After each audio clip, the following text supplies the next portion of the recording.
கர்த்தருடைய பரிசுத்த நாமத்துக்கு மகிமை உண்டாவதாக.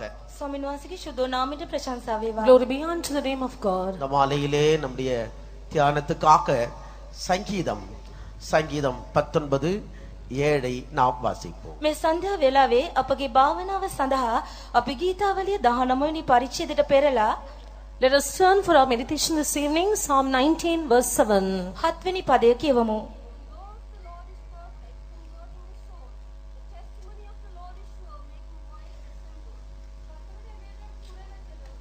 ஆத்துமாவை உயிர்ப்பிக்கிறதுமாய் இருக்கிறது. கர்த்தருடைய சாட்சி சத்தியமும் பேதையை ஞானியாக்குறதுமாய் இருக்கிறது. ස්වාමින්ගේ ව්‍යවස්ථාව සම්පූර්ණය, ආත්මය ප්‍රාණවත් කරන්නේය.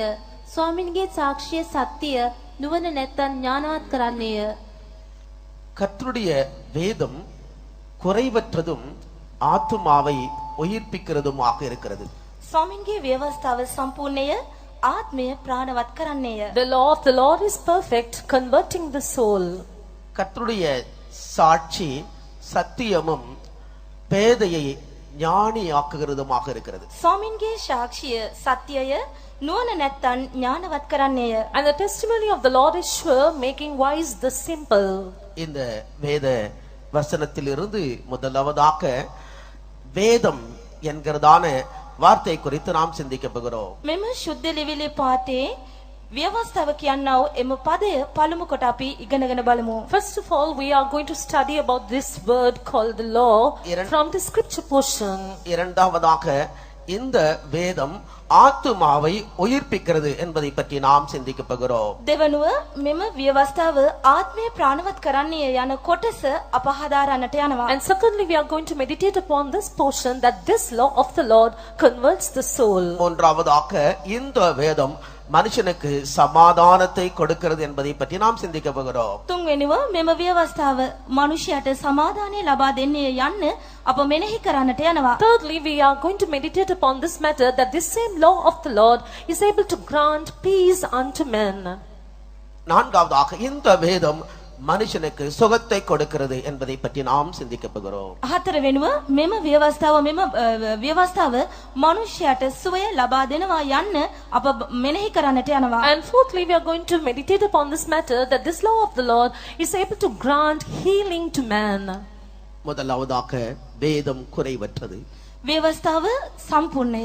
We see that the law of the Lord is perfect. வேதம் குறைவற்றது. දේව වචනය ව්‍යවස්ථාව අංග සම්පූර්ණය. The word of God is perfect. வேதமாகிய கர்த்தருடைய சொற்கள் ஒவ்வொன்றும் மண் குகையில் அது உருக்கி புடமிடப்பட்ட வெள்ளிக்குப்பான சுத்த சொற்களாயிருக்கிறது. ව්‍යවස්ථාව වනහි එනම් දෙවියන් වහන්සේගේ මුඛයෙන් ගිලිහුණා වචන එරිදිවෙන් පවිත්‍ර කරනු ලැබූ සංශුද්ධ ඒවාව දකිනු ලබනවා. Also we see that the word of the Lord is pure, it's perfect. It is also a refined word of God, which is made clean and pure, and it is refined. அது என்ன சொல்லுகிறதோ அது அப்படியே நிறைவேறத்தக்கதாக சுத்த சொற்களாக இருக்கிறது. ඒ පවසනු ලබන්නේ කුමක්ද? එය ඒ අන්දමින්ම ඉෂ්ට කරනු ලබන පිණිස ඊටමත් පවිත්‍ර වූ සංශුද්ධ වූ වචන වශයෙන් දකිනු The ලබනවා. law of the Lord is so pure, so clean, that it is able to perform that which it speaks about. எந்த சூழ்நிலையிலேயும் நாம் இந்த வேத வார்த்தைகளை நம்பலாம், விசுவாசிக்கலாம். ඕනෑම වාතාවරණයක් යටතේදී මෙම දේව වචනය අපට විශ්වාස කළ හැක. ඒ පිළිබඳව අපට බලාපොරොත්තු තැබිය හැක. Under any circumstance, we can trust the Lord or the word of the Lord, and we can place our whole confidence upon it. ஏனென்றால் வேத வாக்கியங்கள் எல்லாம் தேவ ஆவியினால் அருளப்பட்டிருக்கிறது. කුමක් නිසාද? ශුද්ධ ලියවිල්ල දේවානුභාවයෙන් ලියන ලද්දකි. The reason is the word of God is given to us by the inspiration of the Spirit of the Lord. தீர்க்க தரிசனமான வார்த்தைகள் ஆக்கிய இவைகள் ஒரு காலத்திலும் மனுஷனுடைய சித்தத்தினால் உண்டாகவில்லை. අනාගත වාක්‍ය වචන වන්නා වූ මේවා කිසිම කලක මනුෂ්‍යගේ කැමැත්තෙන් බිහි වුණා වූ ඒවා නොවේ. This law of the Lord, which is also the word of prophecy of the Lord, was never inspired by man. தேவனுடைய பரிசுத்த மனுஷர்கள் தேவனுடைய ஆவியினாலே ஏவப்பட்டு எழுதி வைத்திருக்கிறார்கள். දෙවියන් වහන්සේගේ ශුද්ධ මනුෂ්‍යයන් දෙවියන් වහන්සේගේ ආත්ම අනුභවය කරුණු කොටගෙන ලියනු ලැබූ වදන් වශයෙන් මේවා දකිනු ලබනවා. The law of the Lord, or the word of God, are the very words of God, and they were written by the holy men of God, inspired by the Spirit of the Lord. பரிசுத்த பேதுரு வேத வசனத்தை குறித்து சொல்லும் பொழுது இந்த வேத வார்த்தையானது வசனங்களானது என்றென்றைக்கும் நிலைத்திருக்கக்கூடியவைகளாக இருக்கிறது என்று சொல்லுகிறார். ශුද්ධ පේත්‍රස් තුමා ශුද්ධ ලියවිල්ල පිළිබඳව විස්තර කරද්දී මෙම වචන වනාහි සදාකාලින් සදාකාලයට පවතුන්නා වූ වචන බවට පවසා තිබෙනවා. When St. Peter demonstrates about the word of God, he says the word of God is sure and it will last forever. ஏசாயா தீர்க்கதரிசி கூட அப்படித்தான் சொல்லுகிறார். යෙසායා අනාගත වක්තෘ තෙම පවා පවසන්නේ එලෙසයි. Even Isaiah the prophet too proclaims the same thing. புல் உலரும் பூ உதிர்ந்து போகும் கர்த்தருடைய வசனமோ என்றென்றைக்கும் நிலைத்திருக்கும். තනකොළ හටගනී ඒ මල් වියලෙයි එසේ නමුත් දෙවියන් වහන්සේගේ වචන සදාකාලයෙන් සදාකාලයට පවතියයි කියා තිබේ. He says the grass may wither and the flowers may fade away, but the word of the Lord will stand forever and ever. நம்முடைய ஆண்டவராகிய இயேசு கிறிஸ்து கூட தம்முடைய வசனங்களை குறித்து அப்படி சொல்லி இருக்கிறார். අපගේ ස්වාමී යේසුස් ක්‍රිස්තුස් වහන්සේ පවා තමන් වහන්සේගේ වචන පිළිබඳව එලෙසින් ප්‍රකාශ කර තිබෙනවා. Even our Lord Jesus Christ has proclaimed about the word of God in this same manner. நியாயப்பிரமாணத்தில் எழுதி இருக்கிறவைகள் எல்லாம் நிறைவேறுகிற வரையிலேயும் அதன் எழுத்தாகிலும் எழுத்தின் ஒரு உறுப்பாகிலும் ஒழிந்து போகாது. வானமும் பூமியும் ஒழிந்து போம், ஒரு எழுத்தும் எழுத்தின் உறுப்பும் அது நிறைவேறுகிற வரையிலே ஒழிந்து போகாது என்று சொல்லியிருக்கிறார். විවස්ථාවේ සඳහන් දේවල් සියල්ල ඉෂ්ට වන තුරු එම සඳහන් වචන වලින් එකක්වත් එහි එක බිඳුවක්වත් එක අකුරක්වත් පහවී යන්නේ නැතයි ඔප්පු කර ලියා තිබෙනවා. This is what the word of God says about the law, the word of God, that until every word that is mentioned in the law of the Lord may come to fulfillment, that not even a dot or a tittle of the word would pass away. சர்வத்தையும் சிருஷ்டித்ததான தேவன் தம்முடைய வார்த்தையினாலேயே எல்லாவற்றையும் சிருஷ்டித்திருக்கிறார். සියල්ල මවා වදාළා වූ මැවුම් කරුවානන් තමන් වහන්සේගේ වචනය කරනකොටගෙන සියලු දේම මවා ඇත. The Lord God, the creator God who made all things, he created all things by his word. சங்கீதம் 33:6 நாம் அப்படி வாசிக்கிறோம். ගීතවලිය 33 වෙනි පරිච්ඡේදයේ 6 වෙනි පදයේ අපට එසේ කියවිය හැකිය. This is what we read in Psalm 33 verse 6. தமது சிருஷ்டிப்பின் வல்லமை நிறைந்த தமது வார்த்தையினால் அவர் வானங்களையும் அவருடைய வாயின் சுவாசத்தினால் அவைகளின் சர்வ சேனைகளையும் சிருஷ்டித்திருக்கிறார். ස්වාමින්ගේ වචනෙන් ආකාශයේද උන්වහන්සේගේ මුඛයේ හුස්මෙන් එහි සියලු සේනාවද මවන ලද්දේය. By the word of the Lord were the heavens made, and all the host of them by the breath of his mouth. ஆம், சர்வத்தையும் தமது வல்லமையுள்ள வார்த்தையினால் அவர் சிருஷ்டித்தார். සියල්ල උන්වහන්සේගේ ਸਰව බලධාරී වචනය කරනකොටගෙන මවන ලදී. The Lord has created or made all things by the almighty power of his word. எபிரேயர் 1:3 நாம் வாசிக்கும்போது මේ ඉනේකන කප කියවන කල When we shall read Hebrews chapter 1 verse 3, சர்வத்தையும் தமது வல்லமையுள்ள வசனத்தினால் சிருஷ்டித்த தேவன் சகலத்தையும் தமது வல்லமையுள்ள வசனத்தினாலே தாங்கிக் கொண்டிருக்கிறார் என்று நாம் வாசிக்கிறோம். එබ්‍රේයකි 3 වෙනි පදයේ අප කියවනවා සියල්ල උන්වහන්සේගේ වචනය කරනකොටගෙන මවා වදාළා වූ තනන් වහන්සේ සියල්ල උන්වහන්සේගේ වචනය කරනකොටගෙන දරා සිටින බව. it says in Hebrews 1:3 that the Lord God who created all things by his word, that he is also upholding all things by the word of his power. ஆம் பிரியமானவர்களே, கர்த்தருடைய வசனம் வேதம் குறைவற்றதாக இருக்கிறது. ඔව් ප්‍රේමවන්තයනි, දෙවියන් වහන්සේගේ වචනය අඩුකමින් නැති අංක සම්පූර්ණ වූ එකකි. Yes, dearly beloved, the word, law of the Lord is perfect. நீங்கள் என்ன தேவைகளோடு வந்திருந்தாலும் உங்களுடைய தேவைகளை சந்திக்க கூடியதான நிறைவு கர்த்தருடைய வசனத்துக்குள்ளேயே இருக்கிறது. ඔබ කුමන ආකාර අවශ්‍යතාවයක් සහිතව පැමිණියත් ඔබගේ අවශ්‍යතාවය සම්මුඛ වීමේ හැකියාව ඇත්තා වූ පූර්ණත්වය දෙවියන් වහන්සේගේ වචනය තුල ගැබ්ව ඇත. With whatever needs that you may have come over to this place, the law of the Lord, the law of the Lord, the word of the Lord is so sure, it is so perfect that it is able to grant and provide for all your needs. உங்களுடைய பிரச்சனைகள், உங்களுடைய நோய்கள் எதுவாயிருந்தாலும் எல்லாவற்றுக்கும் பரிகாரம் கர்த்தருடைய வசனத்துக்குள்ளே இருக்கிறது. ඔබගේ ගැටලු, ඔබගේ රෝග මේ අනාදී හැම දෙයකටම ප්‍රතිකර්මය විසඳුම දේව වචනය තුල ඇත. Whatever your crisis may be, whatever your sickness may be, there is solution to all of them, even by the word of the Lord. தம்முடைய வார்த்தைகளை நமக்கு கொடுத்த தேவன் அந்த வார்த்தைகளை நிறைவேற்றுகிறதிலே அவர் உண்மையுள்ள தேவனாக இருக்கிறார். උන්වහන්සේගේ වචන අපට ප්‍රදානය කළා වූ උන්වහන්සේට එම වචන ඉෂ්ට කිරීමට ਸਰව බලය ඇත. And also the Lord God who gave his word unto us is also able to do all things even by his word. விசேஷமாக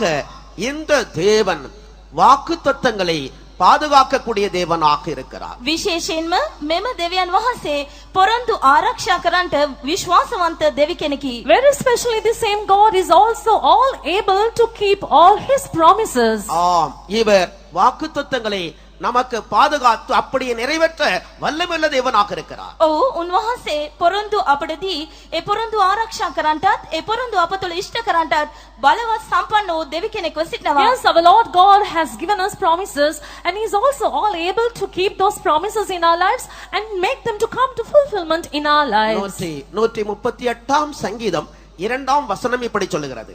ගීතවලිය 138 3 පදයේ මෙන්න මෙලෙස පවසනවා. This is what the word of God says in Psalm 138 verse 2. தேவன் தமது சகல பிரஸ்தாபங்களை பார்க்கிலும் தம்முடைய வார்த்தையை அவர் முக்கியப்படுத்துகிறார். ස්වාමින් වහන්සේ සෑම දෙයට වඩා තමන් වහන්සේගේ වචන වැදගත් කොටලා සලකා තිබෙනවා. Latter portion of verse 2 it says, for thou hast magnified thy word above all thy name. தம்முடைய எல்லா பிரஸ்தாபத்தை பார்க்கிலும் தேவன் தம்முடைய வார்த்தையை மகிமைப்படுத்தி இருக்கிறார். උන්වහන්සේ තමන් වහන්සේගේ මුළු නාමයට ඉහළින් උන්වහන්සේගේ වචනය උතුම් කොට ඇත. For thou hast magnified thy word above all thy name. அவருடைய வார்த்தையை எதிர்ப்பார் இல்லை என்று வேதம் சொல்லுகிறது. උන්වහන්සේගේ වචනේ යුද්ධ නැතයි දේව වචනේ කියා And the තිබෙනවා. word of God says there is none, no, nothing could oppose the word of God. 105 சங்கீதம் 28 வசனத்திலே அவருடைய வார்த்தையை எதிர்ப்பார் இல்லை, அது எதிர்ப்பார் அற்ற நிகரற்ற வல்லமையுள்ள வார்த்தைகளாக இருக்கிறது. ගීතවලිය 125 වෙනි පරිච්ඡේදයේ 28 වෙනි පදයේ කියා තිබෙනවා උන්වහන්සේගේ වචනයට විරුද්ධව කැරලි නොගැසෝය කියා උන්වහන්සේගේ වචන වලට විරුද්ධත්වයක් නැත. And what it says in Psalm 128 that there is nothing contrary to the word of God, nothing could oppose the word of God because the word of God is so sure. அதனால்தான் சங்கீதம் 33 9 நாம் வாசிக்கும் பொழுது அவர் சொல்ல ஆகும், அவர் கட்டளையிட நிற்கும் என்று நாம் படிக்கிறோம். මෙනිසායි ගීතවලිය 33 වෙනි පරිච්ඡේදයේ 9 වෙනි පදයේ අප කියන්නේ උන්වහන්සේ කතා කළ පමණින් ඉෂ්ට විය, උන්වහන්සේ ආඥා කළ පමණින් ස්ථිර විය කියා. That is why we read in the 33rd Psalm verse 9, for when the Lord shall speak it would be done, and when he commands it would stand fast. ஆம், அவர் சொல்ல ஆகும், அவர் கட்டளையிட நிற்கும். උන්වහන්සේ කතා කළ පමණින් ඉෂ්ට වන්නේය, උන්වහන්සේ ආඥා කළ පමණින් ස්ථිර වන්නේය. Yes, when the Lord shall speak it would be done, and when he commands it would stand fast forever. வேதம் என்ன சொல்லுகிறதோ அதுதான் நடக்கும், அதுதான் நிலைத்திருக்கும். දේව වචනේ පවසන්නේ කුමක්ද? සිදුවන්නේ එය දෙයයි, පවතින්නේ එම දෙයයි. It was what the word of the Lord says that would stand forever, and that is what would come to fulfillment too. ஆம், நம்முடைய மத்தியிலே ஒரு அருமையான பரிசுத்தவான் இருந்தார். අප මැදියේ ඊටමත් අනගී සුද්ධවන්තයෙකු සිටියා. There was a certain saint of God who was among us. தேவன் ஒரு நாள் அவரோடு பேசினார். දෙවියන් වහන්සේ එක්තරා දවසක ඔහු හා සමග කතා කළසේක. And the Lord spoke to him on one fine day. நீ போய் வேதத்தை வாசி என்று சொன்னார். ඔබ ගොස් දේව වචනය කියවන්නයි කීසේක. And the Lord said, go and read the word of God. அவர் ரட்சிக்கப்படாத ஒரு மனுஷனாக இருந்தார். ඔහු අනාහි ගැලවීම නොලත් මිනිසෙක්ව සිටියා. He was a man who was unsaved. அதனுடைய அர்த்தம் அவருக்கு தெரியாமல் இருந்தது. ඒ පිළිබඳ අර්ථය ඔහු නොදැන සිටියා. He did not know the meaning of those words. அதற்கு பிறகு அவர் வேதத்தை வாங்கி வாசித்தார். නමුත් පස්ව ඔහු දේව වචනය මිලට ගෙන කියවන්නට පටන් But ගත්තා. thereafter he bought a Bible and began to read the word of God. அவர் அதை வாசித்து வாசித்து அழுது கொண்டே இருப்பார். ඔහු ඒ කියවා හඬමින් සිටිනවා. He would continue to weep and cry even as he reads the word of God. என்றால் வேத வார்த்தை ஒவ்வொரு நாளும் அவரோடு கூட பேசக்கூடியதாக இருந்தது. කුමක් නිසාද? දේව වචනය සෑම දවසකම ඔහු හා සමග කතා කරන්නට සමත්ව තිබුණා. And this was the reason because the word of God kept on speaking to him day by day. அதன் மூலமாக அவன் மெய்யான தேவனை அறிந்து கொண்டார். ඒ කරුණ කොටගෙන සැබෑ දෙවියන් වහන්සේව ඔහු විසින් හඳුනා ගත්තා. And as a result of this he was able to know and understand the living God. கர்த்தர் அவரை ஒரு பெரிய பரிசுத்தவானாய் மாற்றினார். ස්වාමීන් වහන්සේ අවසානයේ ඊතා උතුම් ශුද්ධවන්තයෙකු වශයෙන් ඔහුව පරිවර්තනය And the කළා. Lord changed him as a great saint later on. ஆம், வேதம் குறைவற்றதாக இருக்கிறது. ඔව් ව්‍යවස්ථාව අංග සම්පූර්ණය. Yes, the Lord is perfect indeed. மனுஷனுடைய எல்லா தேவைகளையும் நிறைவேற்றக்கூடிய வல்லமை நிறைந்தவைகளாக இருக்கிறது. මනුෂ්‍යගේ සියලු අවශ්‍යතා සම්පූර්ණ කරන්නට එය බලවත්ව තිබෙනවා. And also the Lord is so much able to fulfill all the needs of man. ஆம், எல்லா தேவைகளுக்கும் கர்த்தருடைய வார்த்தை போதுமானதாக இருக்கிறது. සියලුම අවශ්‍යතාවල් සඳහා උන්වහන්සේගේ වචනය සෑහෙයි. And the Lord is all sufficient for all purposes. ஆம், இந்த வேத வசனங்களை நாம் கேட்கிற வேளையிலே அதை அப்படியே விசுவாசித்து ஏற்றுக்கொள்ளும் பொழுது அது தம்முடைய வேலையை நமக்குள்ளே செய்கிறதை நாம் அனுபவிக்கலாம். දේව වචනයට අප සවන් දෙන කල අප එය එලෙසින්ම පිළිගෙන විශ්වාස කර අදහන කල එහි ක්‍රියාව අපට අත්දකින්න පුළුවන්කම ලැබෙනවා. Even as we would hearken to the word of the Lord, and when we would just believe it and trust upon it, just like the way it is spoken to us, we would be able to experience it too.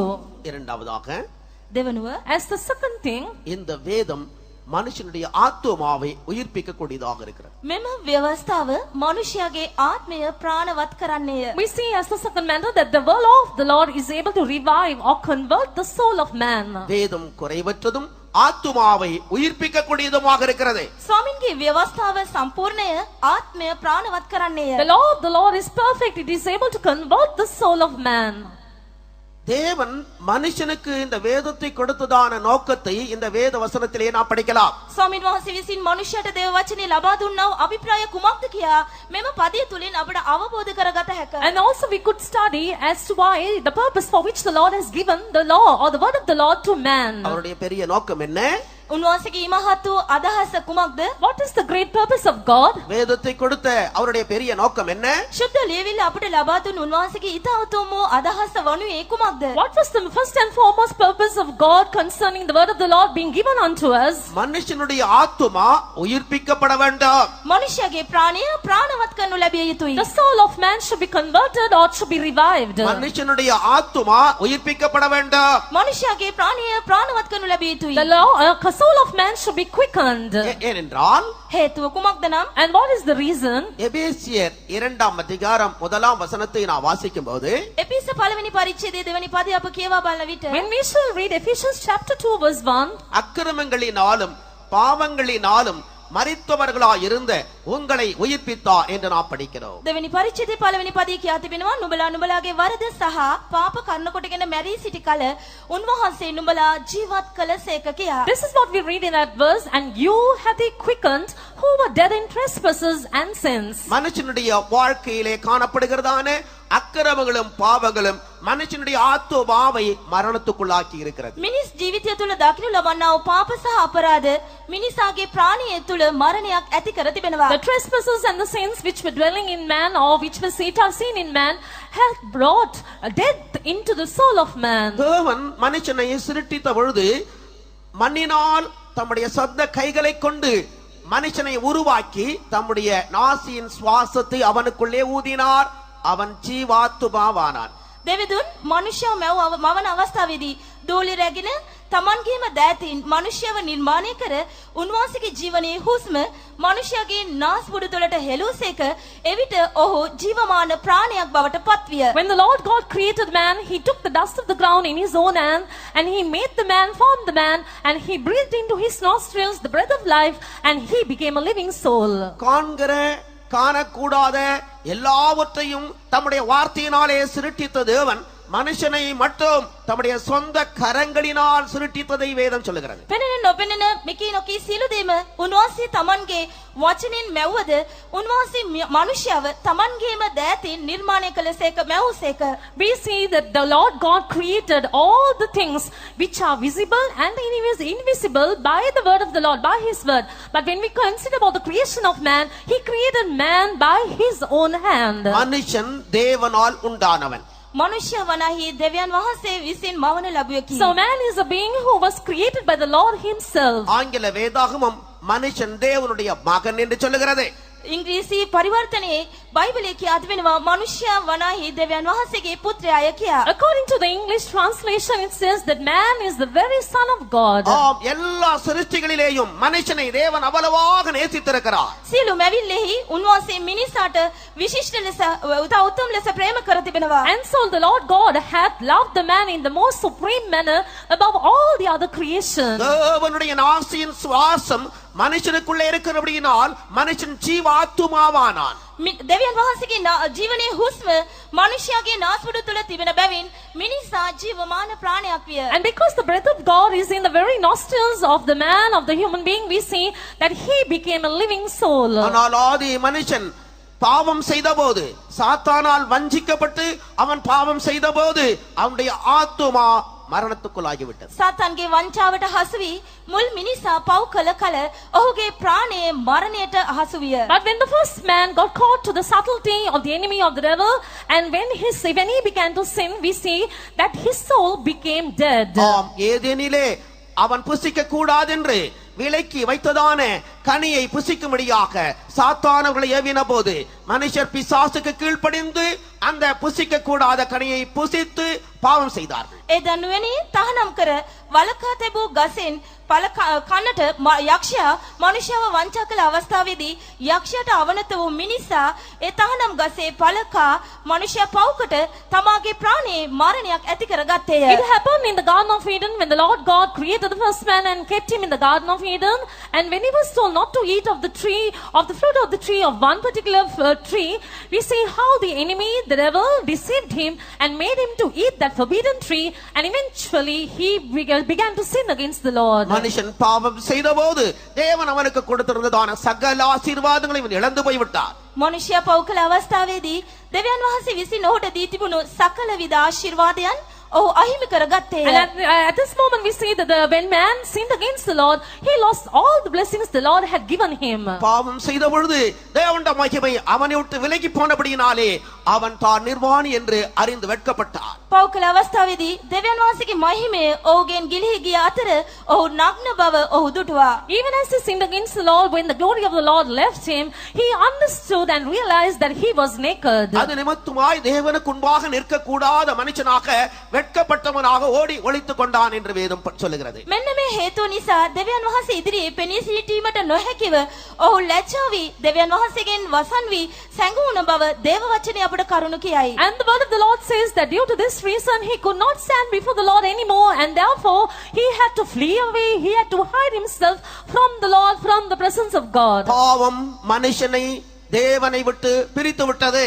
පාපය මිනිසාව දෙවියන් වහන්සේ වෙතින් බෙදා වෙන් කළා. And so sin had separated man from the Lord. பாவம் மனுஷனுக்கும் தேவனுக்கும் மத்தியிலே ஒரு பெரிய தடை சுவராய் நடு சுவராய் வளர்ந்து விட்டது. මනුෂ්‍යයත් දෙවියන් වහන්සේත් අතර මැද බිත්තියක් බාධක බිත්තියක් වශයෙන් පාපය ගොඩ නැගුණා. And so sin began to grow like a wall of separation, as a wall of partition between man and God. தேவ பிரசன்னத்தை உணரக்கூடாத நிர்பந்தமான நிலவரத்துக்குள்ளே மனுஷனை பாவம் கொண்டு வந்து விட்டது. දේව අභිමුඛයේ හැඟීමට ගන්ට නොහැකි වූ අවාසනාවන්ත තත්වයකට පාපය මිනිසාව ඇද දැමුවා. Sin had brought man to such a pathetic and a miserable state where he could not even acknowledge the Lord. கண் இருந்தாலும் தேவனை காணக்கூடாத குருடனாக அது அவனை மாற்றிவிட்டது. ඇස් තිබුණත් දෙවිඳුන්ව දැකීමට නොහැකි අන්ධයෙකු වශයෙන් ඒ පාපය ඔහුව මාරු කළා. Though having eyes, he became such a blind man where he could not see the Lord, all because of his sins. Zephaniah தீர்க்கதரிசி முதலாம் அதிகாரத்திலே 17ஆம் வசனத்திலே அதை சொல்லுகிறார். ශෙපනියා පළවෙනි පරිච්ඡේදයේ 17 වෙනි පදයේ එසේ කියා තිබෙනවා. And this is what Zephaniah the prophet says in chapter 1 verse 7. மனுஷர் கர்த்தருக்கு விரோதமாய் பாவம் செய்தபடியால் அவர்கள் குருடர் போல் நடக்கும்படி வருத்தப்படுத்துவேன் என்று சொல்லப்பட்டிருக்கிறது. ස්වාමින් වහන්සේට විරුද්ධව පව් කළ බැවින් ඒ මනුෂ්‍යයන් අන්ධයන් මෙන් ඇවිදින හැටියට මම ඔවුන් පිට විපත්ති පමුණුවන්නෙමි යනුවෙන් සඳහන් වේ. And it says that because man will not be able to know or acknowledge the Lord, I will make him to walk about as blind people. பாவம் மனுஷனை தேவனை விட்டு பிரித்து விட்டது. පාපය මිනිසාව දෙවියන් වහන්සේ වෙතින් වෙන් කළා. And so sin has separated man from the Lord. பாவம் மனுஷனுடைய கண்களை குருடாக்கி தேவனை காணக்கூடாத குருடனாக்கி விட்டது. පාපය මිනිසාගේ ඇස් අන්ධ කර දෙවිඳුන්ව දැකීමට නොහැකි අන්ධයෙකු බවට ඔහුව මාරු කළා. Sin has blinded the eyes of man, and he has become a blind person, whereby he cannot behold the Lord anymore. தேவனிடத்திலிருந்து வருகிறதான சகல நன்மைகளையும் இந்த பாவமானது நடுசுவராய் நின்று தடுத்து நிறுத்தி விடுகிறது. දෙවියන් වහන්සේ වෙතින් ලබන්නා වූ සියලුම සකල විද යහපත මෙම පාපය මැද විද්‍යාවක් වශයෙන් සිටීමෙන් බාධකයක් වශයෙන් බාධා කරනු ලැබුවා. And this sin was standing between God and man as a wall of partition, as a wall of separation, whereby man could not receive the good things from the Lord anymore. தொடர்ந்து இந்த பாவமானது மனுஷனை நித்திய அழிவுக்கு, நித்திய நரகத்துக்கு, நித்திய நாசத்துக்கு நேராய் நடத்துகிறது. අකණ්ඩව මෙම පාපය සදාකාලික අපායට, සදාකාලික නිරාගින්නට, සදාකාල දඩුවම වෙතට මනුෂ්‍යව මඟ පෙන්නනවා. And this sin continues to guide man, lead man to eternal damnation, to eternal hellfire, and to eternal judgment. இப்படி மனுஷன் பாவம் செய்த போது அவன் சரீரத்திலே ஜீவனோடு இருந்தாலும் அவனுடைய ஆத்மா தேவனை விட்டு பிரிந்து போனபடியினாலே அது அது மரணம் என்று சொல்லப்பட்டிருக்கிறது. මිනිසා පව් කරන විට මනුෂ්‍යයා ජීවත්ව සිටියද ඔහුට පණ තිබුණද ඔහු පව් කරන බැවින් ඔහුගේ ප්‍රාණය මරණයට ලක්වන ලබනවා. We see that man is, though he may be physically alive, and because his soul, he has sinned against the Lord, his soul is in a death state. He's facing a spiritual death thereafter. ஆதி மனுஷனை பார்த்து கர்த்தர் சொன்னார், விலக்கப்பட்டதான அந்த விருட்சத்தின் கனியை புசிக்கிற நாளிலே நீ சாகவே சாவா என்று சொல்லியிருந்தார். මුල් මිනිසා දෙස බලා දෙවියන් වහන්සේ පැවසුවේ තහනම් කළ ගසින් ඔබ කන දවසේදී ඒකාන්තයෙන්ම නැසිනවා ඇත කියායි. Looking at the first man, the Lord said, on the very day when you shall eat of the fruit of the forbidden fruit, you shall surely die. ஆம், அவன் செத்து போனான். ඔව් සැබවින්ම ඔහු මිය ගියා. Yes, he died indeed. 930 வருட காலங்கள் சரீரத்திலே அவன் ஜீவித்தாலும் அவன் ஆத்துமாவிலே செத்தவனாய் இருந்தபடியினாலே அவன் செத்தவன் என்று வேதம் சொல்லுகிறது. වසර 930ක් පමණ කාලයක් දිගු කාලයක් ඔහු ජීවත් වුවත් ඔහු ප්‍රාණයේ ආත්මික මරණයකට මුහුණ දුන් බව දේවචනය අපට පවසනවා. We see in the word of God as a testimony, though man has been living for many long years, yes, yet he is a dead soul, he is a dead person because his soul is dead. பாவம் செய்கிற மனுஷன் இன்றைக்கு கூட ஜீவனோடு காணப்பட்டாலும் அவன் செத்தவனாகவே இருக்கிறான். පව් කරන මිනිසා පණ පිටින් ජීවත් වුවද ඔහු අනාහි මියදුන මිනිසෙකි. And so the man who is still alive, he is still a dead person because his soul had committed sin against the Lord. தேவனோடு இருக்கிற ஐக்கியத்தை இழந்து தேவனை அற்ற மனுஷன் செத்த மனுஷனாக இருக்கிறான். දෙවියන් වහන්සේගේ සහභාගීකම නැති කරගත්තා වූ පව් කරන මිනිසා දෙවියන් වහන්සේ නැත්තා වූ නැසිනා වූ මිනිසෙකි. So the man who has lost his fellowship with the Lord, who sins against the Lord, he is a dead man indeed. முடிவிலே இந்த பாவமானது நித்திய மரணத்துக்கு, அதுதான் இரண்டாம் மரணமாக்கிய கந்தகம் அக்கினி எரிகிறதான அந்த நித்திய நரகத்துக்கு நடத்துகிறது. පාපය අවසානයේ ගිනිහා ගෙන්දගම් දැවෙන විලවන දෙවන මරණය වන්නා වූ කොටසට පංගුකාරකම ලබන්නට ඔවුන්ව සලස්වනවා. And as the next portion or the part of the sin, we see that it guides man or leads man to that eternal lake of fire that burns with sulfur and brimstone. ஆம், பாவமானது எவ்வளவு கொடூரமானது என்பதை நாம் சிந்தித்து பார்ப்போமாக. පාපය කොපමණ කුරිරුද කියා අප මෙනෙහි කර බලමු. So let us all meditate and see how cruel sin is. பாதாளத்தின் வல்லமைகளை குறித்து வேதத்திலே நாம் படிக்கிறோம். පාපේ බලය පිළිබඳව අප දේ වචනේ කියවනවා. We read about the powers of hell in the word of God. பாதாளம் தன்னை விரிவாக்கி தன் வாயை ஆவென்று மட்டில்லாமல் திறந்தது. පාතාලය තමාගේ මුඛය නෑර තෘප්තිමත් නොවුණු බව කියා තිබෙනවා. We see that the hell could never be satisfied, that it opens its mouth wide about. உலகிலே உண்மையான தேவனை அறியாத மனுஷர்கள் உலக சந்தோஷங்களால, சிற்றின்மைகளால, அனித்தியமான பாவங்களால தங்களை சந்தோஷப்படுத்திக் கொண்டாலும் முடிவிலே அவர்களை விழுங்கும்படியாக பாதாளமானது வாயை ஆவென்று மட்டில்லாமல் விரிவாய் திறக்கிறது. දෙවියන් වහන්සේව හඳුනා නොගත් ලෝකේ පාපේ ජීවත් වන මිනිසා ලෝකේ සැපත සහ ලෝකේ මිහිර ලෝකේ තිබෙනා වූ සියලු සැප සම්පත් සැප ජීවිකාව විඳ ඔහු සතුටු වුවද ඔහුගේ ජීවිත අවසානයේදී ඔහුව ගිල ගන්නා පිණිස පාතාලයේ මුඛය ඇර සිටින බව සඳහන් වේ. We see about the sinners or the people who do not know about the Lord, who are still indulging themselves in sin and who enjoy the pleasures of sin and the joys of this world, that the hellfire, the hell, opens his mouth without any satisfaction and it keeps his mouth wide open to swallow them up. ஆம், அந்த நரகத்திலே புழுக்களே படுக்கையா இருக்கிறது. එනිරේ ඔවුන්ගේ යහන වන්නේ පණුවන්ය. And the worms shall be their bed in that hell. பூச்சிகளே போர்வையாக இருக்கிறது. පණුවන් ඔවුන්ගේ පොරෝණිය බවට පත්වනවා ඇත. And the insects would be their covering. அங்கே அந்த அக்கினியில் புழுக்கள் சாகிறதில்லை என்று நாம் படிக்கிறோம். ඒ ගින්නට පණුවන් නැසියන්නේ නැතයි කියා තිබෙනවා. And also we see, even though there may be fire in that hell, the insects and the worms would never die. அப்படிப்பட்டதான ஒரு நித்திய அழிவுக்கு, நித்திய நாசத்துக்கு, நரகத்துக்கு மனுஷனுடைய ஆத்துமா போவதை தேவன் விரும்பவில்லை. එවන් සදාතනික විනාශයට, එවන් සදාතනික ගින්නකට, එවන් සදාතනික දඬුවමට මිනිසා යනවට දෙවියන් වහන්සේ කිසිසේත්ම කැමති නොවිය. And it is not the will or the desire or the pleasure of God at all for man to end up in that eternal damnation or that eternal judgment or that eternal hellfire. இப்படிப்பட்ட ஆத்தும மரணத்துக்கும் இரண்டாம் மரணமாகிய நரகத்துக்கும் மனுஷனை தப்புவிக்கும்படியாக தேவன் விரும்புகிறார். මෙවන් ප්‍රාණී මරණයකින් සහ දෙවනි මරණය වන්නා වූ ගිනිවිලෙන් මනුෂ්‍යයා බේරා ගන්නට දෙවියන් වහන්සේ කැමති වන වගයි. And the Lord desires that such a soul, such a man who is caught in this state, that he should be delivered from this hellfire. அருமையானவர்களே, நித்திய அக்கினி, அந்த நித்திய நரகம் என்று சொல்வது மனுஷனுக்காக வைக்கப்பட்டிருக்கிற இடம் அல்ல. පෙමැත්තනි සදාකාල ගින්න ඒ ගිනිවිල යන්න මනුෂ්‍ය උදෙසා තැබූ එකක් නොවේ. Dear ones, that eternal damnation or eternal hellfire is not something that was appointed for man. மத்தேயு சுவிசேஷம் 25ஆம் அதிகாரம், மத்தேயு சுவிசேஷம் 25:41 நாம் வாசிக்கும் பொழுது அது பிசாசுக்காக உடைய கூட்டங்களுக்காக வைக்கப்பட்டிருக்கிறது என்று எழுதப்பட்டிருக்கிறது நாம் படிக்கிறோம். ශුද්ධෝ මතෙව් 25 වෙනි පරිච්ඡේදයේ කියා තිබෙනවා එය සාතන් සහ සාතන්ගේ සේනාවට තබා තිබෙන අවස්ථානයක් කියා. This is what we read according to Gospels, Matthew's Gospel in chapter 25 verse 41, that is the very place, the everlasting fire prepared for the devil and his angels. ஆனபடியினால் மனுஷனை நேசிக்கிறதான தேவன் மனுஷனுடைய ஆத்தும ரட்சிப்புக்காக செய்த கிரியைகளை நாம் வேதத்திலே படிக்கிறோம். මනුෂ්‍යයට ප්‍රේම කරනව දෙවියන් වහන්සේ මනුෂ්‍යගේ ප්‍රාණී විමුක්තිය සඳහා කළා වූ සියලුම ක්‍රියාදාමයන් අපශුද්ධ ලියවිල්ල ඔස්සේ කියවන්නට පුළුවන්. And so we could read so many verses, so many instances from the word of the Lord, where the Lord who loves the soul of man, the Lord God who adores man, how he wants to deliver the soul of man in so many ways. தேவன் நம்மை நேசிக்கிறார்.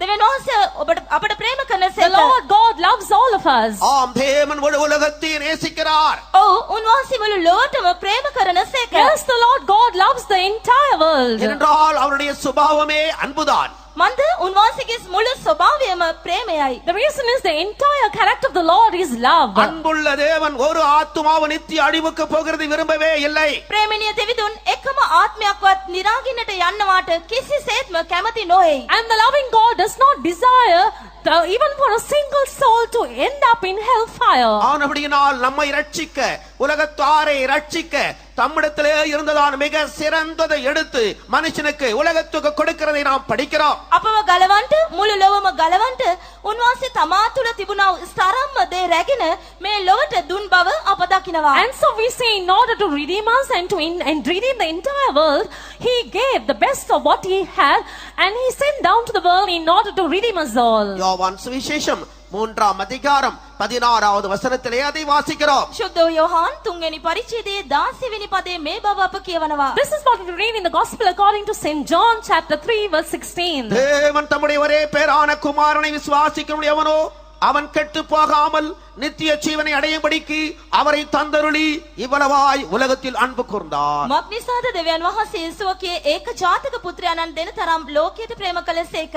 එසේ කලේ උන්වහන්සේ කෙරේ අදා ගන්නා සෑමදෙනම විනාශ නොවි සදාකාල ජීවනය ලබන පිණිසය. For God so loved the world that he gave his only begotten Son, that whosoever believeth in him should not perish but have everlasting life. தேவன் நம்மை நேசித்து தம்முடைய ஒரே பேரான குமாரனையே நமக்காக கொடுத்திருக்கிறார். දෙවියන් වහන්සේ අපට ප්‍රේම කරමින් තමන්ගේ ඒක ජාතක පුත්‍රයාණන් අපට දුන්සේක. The Lord God, having loved us, he has given his only begotten Son to us. மனுஷன் பாவம் செய்த பொழுது ஏதேனிலே வைத்து தேவன் மனுஷனுக்கு கொடுத்த வாக்குத்தத்தம் அந்த சாத்தாண்ட தலையை நசுக்கும்படியாக ස්ත්‍රියෙන් විත්තායි வெளிப்படுவேன் என்பதுதான். ඒ දන්නුවනේ මිනිසා පව් කළ අවස්ථාවේදී දෙවියන් වහන්සේ මේ දන්නුවනේ මනුෂ්‍යයට දුන්නා වූ පොරොන්දුව කුමක්ද නම් එම යක්ෂකීස පොඩි කරන පිණිස එම ස්ත්‍රියගේ වංශය බීජ දෙනු ලබන බවයි. This is the very promise the Lord God gave at the time when man sinned against the Lord in the Garden of Eden, that the Lord would grant his Son, who would be the seed of the woman, in order to bruise the head of Satan. பாவத்தில் இருந்து மனுஷனை விடுதலையாக்கும்படியாக, පාපයෙන් මිනිසාට විමුක්තිය ලබා දෙන්න, in order to bring redemption to mankind. பாவத்தின் நிமித்தமாய் உண்டான எல்லா சாபங்களில் இருந்து மனுஷனை விடுவிக்கும்படியாக, පාපය කන්නකොටගෙන පැමිණි සිළු ශාප වලින් මිනිසාට මිදීම ලබා දීම සඳහා, In order to bring about deliverance to man from all the curses that was brought about as a result of sin. எல்லா சாத்தானுடைய கிரியைகளில் இருந்து மனுஷனை விடுதலையாக்கும்படியாக, යක්ෂගේ සිළුම ක්‍රියාවලින් මනුෂ්‍යව මුදවා ගැනීම සඳහා, In order to set free man from all the works of the devil. சாத்தானுடைய தலையை நசுக்கி போட்டு மனுஷனுக்கு ஜெயத்தை கொடுப்பதற்காக, යක්ෂගේ හිස පොඩි කරමින් මිනිසාට ජය අත්පත් කර දීම සඳහා, In order to bruise the head of Satan and to grant victory to man. தேவன் ஸ்திரீயின் வித்தாய் வெளிப்படுவார் என்று வேதம் சொல்லுகிறது. දෙවිඳුන් ස්ත්‍රියගේ බීජය වශයෙන් එළිදරව් වන බව දේ වචනේ කරුණු කියා තිබේ. And the word of God says that the Lord God would be manifested as the woman's seed. ஆம், அந்த வார்த்தை நிறைவேறும் என்றுதான் பின்னாட்களில் ஏசாயா அதை குறித்து தீர்க்க தரிசனம் சொன்னார். ඒ වචනයේ ඉෂ්ට වීම සඳහා යෙසායා අනාගත වක්තෘ ඒ පිළිබඳව අනාගත වාක්‍ය පළ කර And තිබෙනවා. that's the very reason for that word of the Lord to come to fulfillment, that Isaiah the prophet had spoken these words. ஆம், நமக்கு ஒரு பாலகன் பிறந்தார், මක්නිසාද අපට ලදරුවෙක් උපන්නේය. For unto us a child is born, நமக்கு ஒரு குமாரன் கொடுக்கப்பட்டார், අපට පුත්‍රයෙක් දෙන ලද්දේය. for unto us a son is given, கர்த்தத்தோட தோளின் மேல் இருக்கும், ආණ්ඩුවද උන්වහන්සේගේ කර පිට තිබෙන්නේය. and the government shall be upon his shoulder. அவர் அவர் அதிசயமானவர், උන්වහන්සේ අපූර්වය, His name shall be called Wonderful. அவர் ஆலோசனை கர்த்தர், මන්ත්‍රීවරයාය, He is the Counselor God. அவர் வல்லமையுள்ள தேவன், උන්වහන්සේ පරාක්‍රමවත් දෙවියන් He වහන්සේය. is the mighty God. அவர் நித்திய பிதா, උන්වහන්සේ සදාකාල පියානෝය, He is the everlasting Father. அவரே சமாதான பிரபு. සමාදානයේ කුමාරයාය. He is also the Prince of Peace. ஆம், தேவன் தம்முடைய குமாரனை உலகத்துக்கு அனுப்புவதற்கு முன்னதாகவே அவரை அனுப்புவதாக ஏசாயாவின் மூலமாய் தீர்க்க தரிசனமாய் உரைத்திருக்கிறதை நாம் படிக்கிறோம். පෙව දෙවියන් වහන්සේ තමන් වහන්සේගේ පුත්‍රයාණන් මේ ලෝකෙට ඒවා වදාරන්නට ප්‍රථමයෙන් යෙසායා අනාගත වක්තෘ විසින් උන්වහන්සේගේ පැමිණීම පිළිබඳව මෙසේ අනාගත වාක්‍ය වශයෙන් පවසා තිබේ. And so we see before God the Father could send forth His Son into the world, that Isaiah the prophet has spoken these words pertaining to the birth of Jesus so many years before. இந்த குமாரனை குறித்து வேதம் என்ன சொல்லுகிறது? මෙන්න මේ පුත්‍රයා පිළිබඳව දේව වචනේ අපට පවසන්නේ කුමක්ද? What does the word of God say pertaining this Son? யோவான் சுவிசேஷம் 1 முதலாவது வசனத்திலே ශුද්ධ යෝහන් පළවෙනි පරිච්ඡේදයේ පළවෙනි පදයේ කියා තිබෙන්නේ කුමක්ද? What do we read in John's Gospel chapter 1 verse 1? ஆதியிலே வார்த்தை இருந்தது, පටන් ගැනීමේදී වාක්‍යano සිටිසේක. In the beginning was the word, அந்த வார்த்தை தேவனிடத்தில் இருந்தது, වාක්‍යano දෙවියන් වහන්සේ හා සමග සිටිසේක. and the word was with God, அந்த வார்த்தை தேவனாய் இருந்தது. එම වාක්‍යano දෙවියන් වහන්සේව සිටිසේක. and the word was God Himself. யோவான் சுவிசேஷம் 1 வசனத்திலே ශුද්ධ යෝහන් පළවෙනි පරිච්ඡේදයේ 14 වෙනි පදයේ And in John's Gospel chapter 1 verse 14, அந்த வார்த்தை மாம்சமாகி கிருபையினாலும் சத்தியத்தினால் நிறைந்தவராய் நமக்குள்ளே வாசம் பண்ணினார். තව දෙම වාක්‍යano මාංශවත් වී කරුණාවෙන්ද සත්‍යෙන්ද පූර්ණව අප අතරෙහි වාසය කළසේක. and the word was God made flesh and dwelt among us, full of grace and truth. அவருடைய வார்த்தையான் அவர் கிருபையினாலும் சத்தியத்தினால் நிறைந்தவராய் நமக்குள்ளே வந்து வாசம் பண்ணினார். වාක්‍යano මාංශවත් වී කරුණාවෙන්ද සත්‍යෙන්ද පූර්ණව අප අතර වාසය කරනසේක. And the Lord God, who was the word itself, He dwelt among us, full of grace and truth. எப்படி வந்து வாசம் பண்ணினார்? කෙලෙසද උන්වහන්සේ වාසය කරන්නේ? How does He come and dwell in us? இதோ ஒரு கன்னிகை கற்பவதியாகி குமாரனை பெறுவாள். බලව කන්‍යාවක් ගර්භණීයව පුත්‍රයෙකු වදන්නේය. Behold, a woman shall conceive, and she shall bring forth a man child. மத்தேயு சுவிசேஷம் 1 வசனம். ශුද්ධ මතය පළවෙනි පරිච්ඡේදයේ 23 වෙනි පදය. Matthew's Gospel chapter 1 verse 23. இதோ ஒரு கன்னிகை கற்பவதியாகி ஒரு குமாரனை பெறுவாள். බලව කන්‍යාව ගර්භණීව පුත්‍රයෙකු වදන්නේය. Behold, a virgin shall be with child, she shall bring forth a son. அவருக்கு இயேசு என்று பெயரிடுவாயா? උන්වහන්සේට යේසුස් යන නාමය තබා පන්න. And thou shalt call him Jesus. ஏனெனில் அவர் தமது ஜனங்களின் பாவங்களை நீக்கி அவர்களை ரட்சிப்பார். මක්නිසාද උන්වහන්සේ තමන්ගේ සෙනග ඔවුන්ගේ පාප වලින් ගලවන්නේයයි කීසේක. And it says the reason is, he shall save his people from their sins. ஆம், நம்முடைய பாவங்களை நீக்கி நம்மை ரட்சிக்கும்படியாக இயேசு என்கிற நாமத்திலே ஒரு கன்னிகையின் வயிற்றிலே ஆண்டவராகிய இயேசு பிறந்தார். ඔහු අපගේ පාප වලින් අපව මුදවා ගලවා අපව ගලවන පිණිස යේසුස් යන නාමයෙන් උන්වහන්සේ කන්‍යාවක තුල ගර්භණීව මෙලව උත්පාදය ලැබුසේක. Yes, the Lord Jesus, in order to bear the name Jesus and also to save us all from our sins, He was conceived in a virgin's womb and He was born as a man child. அவருடைய பிறப்பு பரிசுத்தமானது. උන්වහන්සේගේ උත්පත්තිය පරිශුද්ධය. His birth was holy. ஆனபடியால் அவர் பரிசுத்தர். And මෙනිසා therefore, උන්වහන්සේ ශුද්ධය. and therefore He is holy. அவர் பரிசுத்தர், அவருக்குள் பாவம் இல்லை, அவர் பாவம் செய்யவில்லை, அவருக்கு பாவம் தெரியாது. උන්වහන්සේ පරිශුද්ධය. උන්වහන්සේ පව් කළේ නැත. උන්වහන්සේ තුල පාපයක් සම්බුනේ නැත. He is holy, there is no sin in Him, and He did not do any sin. தேவன் தம்முடைய குமாரனை ஒரு பெரிய நோக்கத்தோடு இந்த உலகத்துக்கு அனுப்பினார். දෙවියන් වහන්සේ ඉමහත් වූ අභිප්‍රායකින් යුක්තව තමන් වහන්සේගේ පුත්‍රයාණන් මේ ලෝකයට එවූසේක. And the Lord God the Father sent forth His only Son into the world with a great and a high purpose. மனுஷனை ஆட்கொண்டிருக்கிறதான பாவத்தை, பாவ வல்லமை அவனை விட்டு அகற்றும்படியாக, பாவத்தில் இருந்தவனை விட்டு வைக்கும்படியாக தேவன் தம்முடைய குமாரனை பெரிய நோக்கத்தோடு அனுப்பினார். මනුෂ්‍ය වාණ්ඩු කරන පාපය සහ පාපේ බලයෙන් මනුෂ්‍යව නිදහස් කිරීම සඳහා දෙවියන් වහන්සේ තමන් වහන්සේගේ පුත්‍රයාණන් මහත් වූ අභිප්‍රායකින් යුක්තව මේ ලෝකයට එවා And වදාළසේක. so it was with a great and a lofty purpose that God the Father sent forth His Son into the world, that He may deliver man from his sins and also that he would be delivered from the sins and from the fetters of sin and from the dominion of sin. எபிரேயர் 9:22 இப்படி நான் வாசிக்கிறோம். හේබ්‍රෝ 9:22 අපි මෙලෙසින් කියවනවා. We read so in Hebrews 9:22. ரத்தம் சிந்துதல் இல்லாமல் பாவ மன்னிப்பு இல்லை. ලේ වැගිරීමක් නැතුව පව් ක්ෂමා කිරීමක්ද නැත. There is no forgiveness of sin without shedding of blood. ரத்தம் சிந்துதல் இல்லாமல் பாவ மன்னிப்பு இல்லை. ලේ වැගිරීමක් නොමැතිව පව් ක්ෂමා කිරීමක් නැත. There is no forgiveness or remission of sins without shedding of blood. மனுஷனுடைய பாவ கிரியைகளை அவனை விட்டு அகற்றி பாவங்களை கழுவி சுத்தமாக்கும்படியாக ரத்தம் தேவையாக இருக்கிறது. මනුෂ්‍යගේ පාප ක්‍රියාවලින් මනුෂ්‍යව නිදහස් කිරීම සඳහා ඔහුගේ පාපය ඔහු වෙතින් ඉවත් කිරීම සඳහා ලේ අවශ්‍ය කරනවා. So blood is essential in order that man may be delivered from his sins and also that he may be completely delivered from the powers and the works of sin. 6 அறி உள்ள மனுஷனுடைய பாவங்களை 5 அறி உள்ள மிருகங்களுடைய அந்த ரத்தம் கழுவாது மன்னிக்காது. අඩි 6ක් උසති මනුෂ්‍යගේ පාපය අඩි 5ක් උසති සත්වයාගේ ලේ කරුණු කොටගෙන කමා කරනු ලබන්නේ නැත, පහ කරනු ලබන්නේ නැත. And the blood of an animal which is just 5 feet high could not deliver man from his sins, man who is of 9 feet high. காளை வெள்ளாட்டுக்கடா இவைகளுடைய ரத்தத்தினால் மனுஷனுடைய பாவங்கள் பரிகரிக்கப்படாது. ගවේලු බැටළුවන්ගේ ලේ කරුණු කොටගෙන මනුෂ්‍යගේ පාප වලින් නිදහසක් ලැබෙන්නේ නැත. Man cannot find a remission or the forgiveness for his sins by the blood of calves or of goats. அதனால்தான் மனுஷனை நேசித்ததான தேவன் தம்முடைய குமாரனை இந்த உலகத்திலே அனுப்பினார். මිනිසාට ප්‍රේම කළා වූ දෙවියන් වහන්සේ මේ හේතුව නිසා තමන් වහන්සේගේ පුත්‍රයාණන් මේ ලෝකෙට එවා වදාළසේක. That is why due to this reason that the Lord God who loved mankind, he sent forth his son into the world. பேதுரு பரிசுத்த பேதுரு தம்முடைய நிருபத்திலே இப்படி சொல்லுகிறார். ශුද්ධ පේතෘස්තුමා තමාගේ යැවුම් පත්‍රයේ මෙන්න මෙලෙසින් කියා තිබෙනවා. Saint Peter says like this in his epistle. முதலாம் நிருபத்தில் முதலாம் அதிகாரத்தின் 19வது வசனத்திலே நான் வாசிக்கும் பொழுது පළවෙනි පේතෘස් පළවෙනි පරිච්ඡේදයේ 19 වෙනි පදේ අප කියවන විට When we shall read 1 Peter chapter 1 verse 19. இயேசு கிறிஸ்துவின் ரத்தம் குற்றமில்லாத ரத்தம். ඒසුස් වහන්සේගේ ලේ නිර්දෝෂ ලේකි.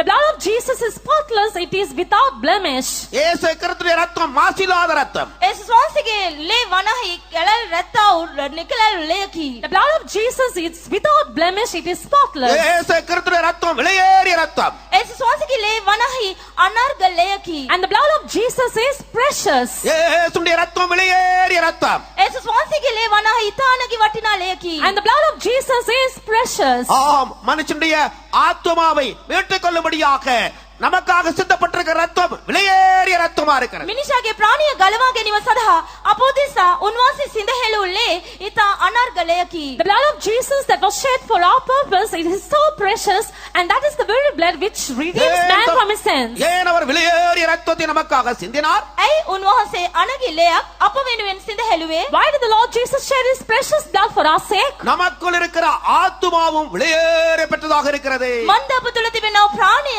ඉතා අනර්ග එකකි. It's because of this reason, because the soul that is in us is also so precious. மனுஷன் ஒவ்வொருவருக்குள் இருக்கிற ஆத்துமா மிகவும் விலையேற பெற்றதாக இருக்கிறது. මනුෂ්‍ය තුල තිබෙන ප්‍රාණිය ඉතාමත් අනර්ග වූ එකකි. The soul of man is very precious. அதனால்தான் ஆண்டவராகிய இயேசு இப்படி சொன்னார். මෙනිසයි ස්වාමී යේසුස් ක්‍රිස්තුස් වහන්සේ මෙලෙසින් පැවසුවේ. That is why the Lord Jesus Christ spoke in this manner. மனுஷன் உலகம் முழுவதையும் ஆதாயப்படுத்திக் கொண்டாலும் தன் ஆத்துமாவை தன் ஜீவனை நஷ்டப்படுத்துவானானால் அவனுக்கு லாபம் என்ன என்று கேட்டார். මිනිසා මුළු ලෝකේ දිනාගත්තත් ඔහු තමාගේ ආත්මය නැති කර ගන්නේ නම් ඉන් ඔහුට කුමන ලාභයක් දැයි ඇසුවිසේක. What profit is it to man when he may gain the whole world and lose his own soul? உலகத்திலே மனுஷனுக்கு எவ்வளவோ ஆசீர்வாதங்கள் உண்டாயிருக்கலாம். ලෝකයේ මනුෂ්‍යයාට නොයෙකුත් ආශිර්වාද තිබෙන්න පුළුවනි. Man may have abundance of blessings in this world. அதிக உயர்ந்த படிப்புகளை படிக்கலாம். ඉතා උසස් අධ්‍යාපනයක් ලැබූ කෙනෙක් වන්න පුළුවන්. He may attain the highest of the education. சிறந்த ஞானமுள்ளவர்களாக இருக்கலாம். ඉතාමත් හොඳ බුද්ධිමත් ප්‍රඥාවන්තයෙක් වන්න පුළුවනි. He may possess the excellence of the knowledge. உயர்ந்த உத்தியோகங்களிலே இருக்கலாம். උසස් නිලතල දරන්නව රැකියාවක් කරන්න පුළුවනි. He may be employed in a great employment in a high status. அதிக அதிகாரம் படைத்தவர்களாக இருக்கலாம். ඉතා අධික අධිකාරීත්වයෙන් යුක්ත බලතල ඇති කෙනෙක් වන්න පුළුවන්. He could be a man of great power and எத்தனையோ dominion. சந்ததிக்கு தேவையான ஆஸ்தியை சேர்த்து வைத்திருக்கலாம். වංශ ගණනාවකට සෑහෙන්නව බොහෝ වස්තුන් සම්පත් ඔහු රැස් කර තබා ගන්න පුළුවනි. He may have gathered a lot of riches and property for so many generations.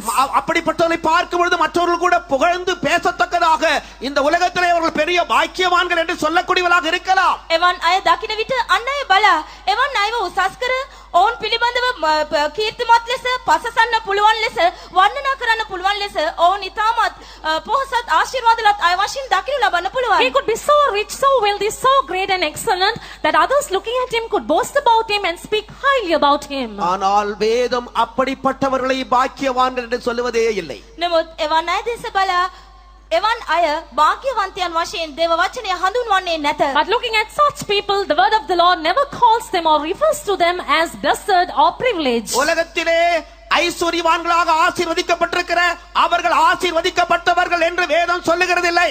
දේව වචනේ එවන් අය වස්තු සම්පත් ඇත්තන් ආශිර්වාද ලද්දන් වශයෙන් හඳුන්වන්නේ නැත. The word of God never ever tells that about the ones who have gathered the riches and wealth that they are blessed ones. அவர்கள் பாக்கியவான்கள் அல்ல.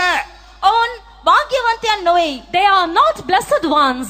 யார் பாக்கியவான்கள்? කවුරුන්ද ආශිර්වාද ලද්දන් වන්නේ? If so, who are the blessed ones? யார் பாக்கியவான்கள்? කවුරුන්ද ආශිර්වාද ලද්දන් වන්නේ? Who are the blessed ones? சங்கீதம் 32:1 நாம் வாசிப்போம். ගීතවලිය 32 පළවෙනි පදය අප කියවමු. Let's read Psalm 32 verse 1.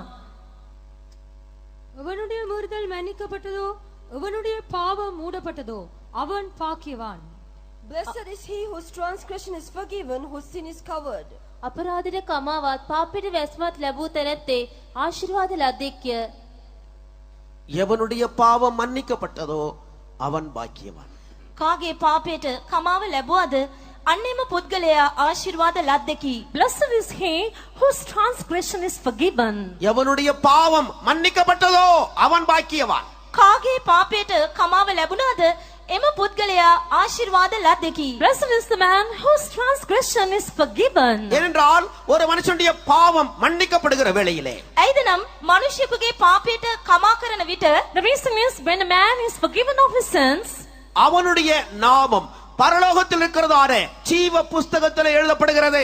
ඔහුගේ නාමය ස්වර්ගයේ තිබෙනා වූ ජීවනයේ පොතේ ලියනු ලබනවා. his name would be written in the book of life in the kingdom of God. அவனுடைய பெயர் ஜீவ புஸ்தகத்திலே எழுதப்படுகிறது. ඔහුගේ නාමය ජීවන පොතේ ලියනු ලබනවා. His name would be written in the book of life. அதனுடைய விசேஷம் என்ன? එහි තිබෙනා වූ සුවිශේෂත්වය කුමක්ද? And what is its speciality? வெளிப்படுத்தின விசேஷம் 20ஆம் அதிகாரம் 15ஆம் வசனத்தை நான் வாசித்தால் එළිදරව් පොතේ 20 වෙනි පරිච්ඡේදයේ 15 වෙනි පදය අප කියවන කල When we shall read Revelation chapter 19 verse 15, 29:15, 20ஆம் அதிகாரம் 15ஆம் வசனம், ஜீவ புஸ்தகத்தில் எழுதப்பட்டவனாக காணப்படாதவன் எவனோ அவன் அக்கினி கடலிலே தள்ளப்படுவான்.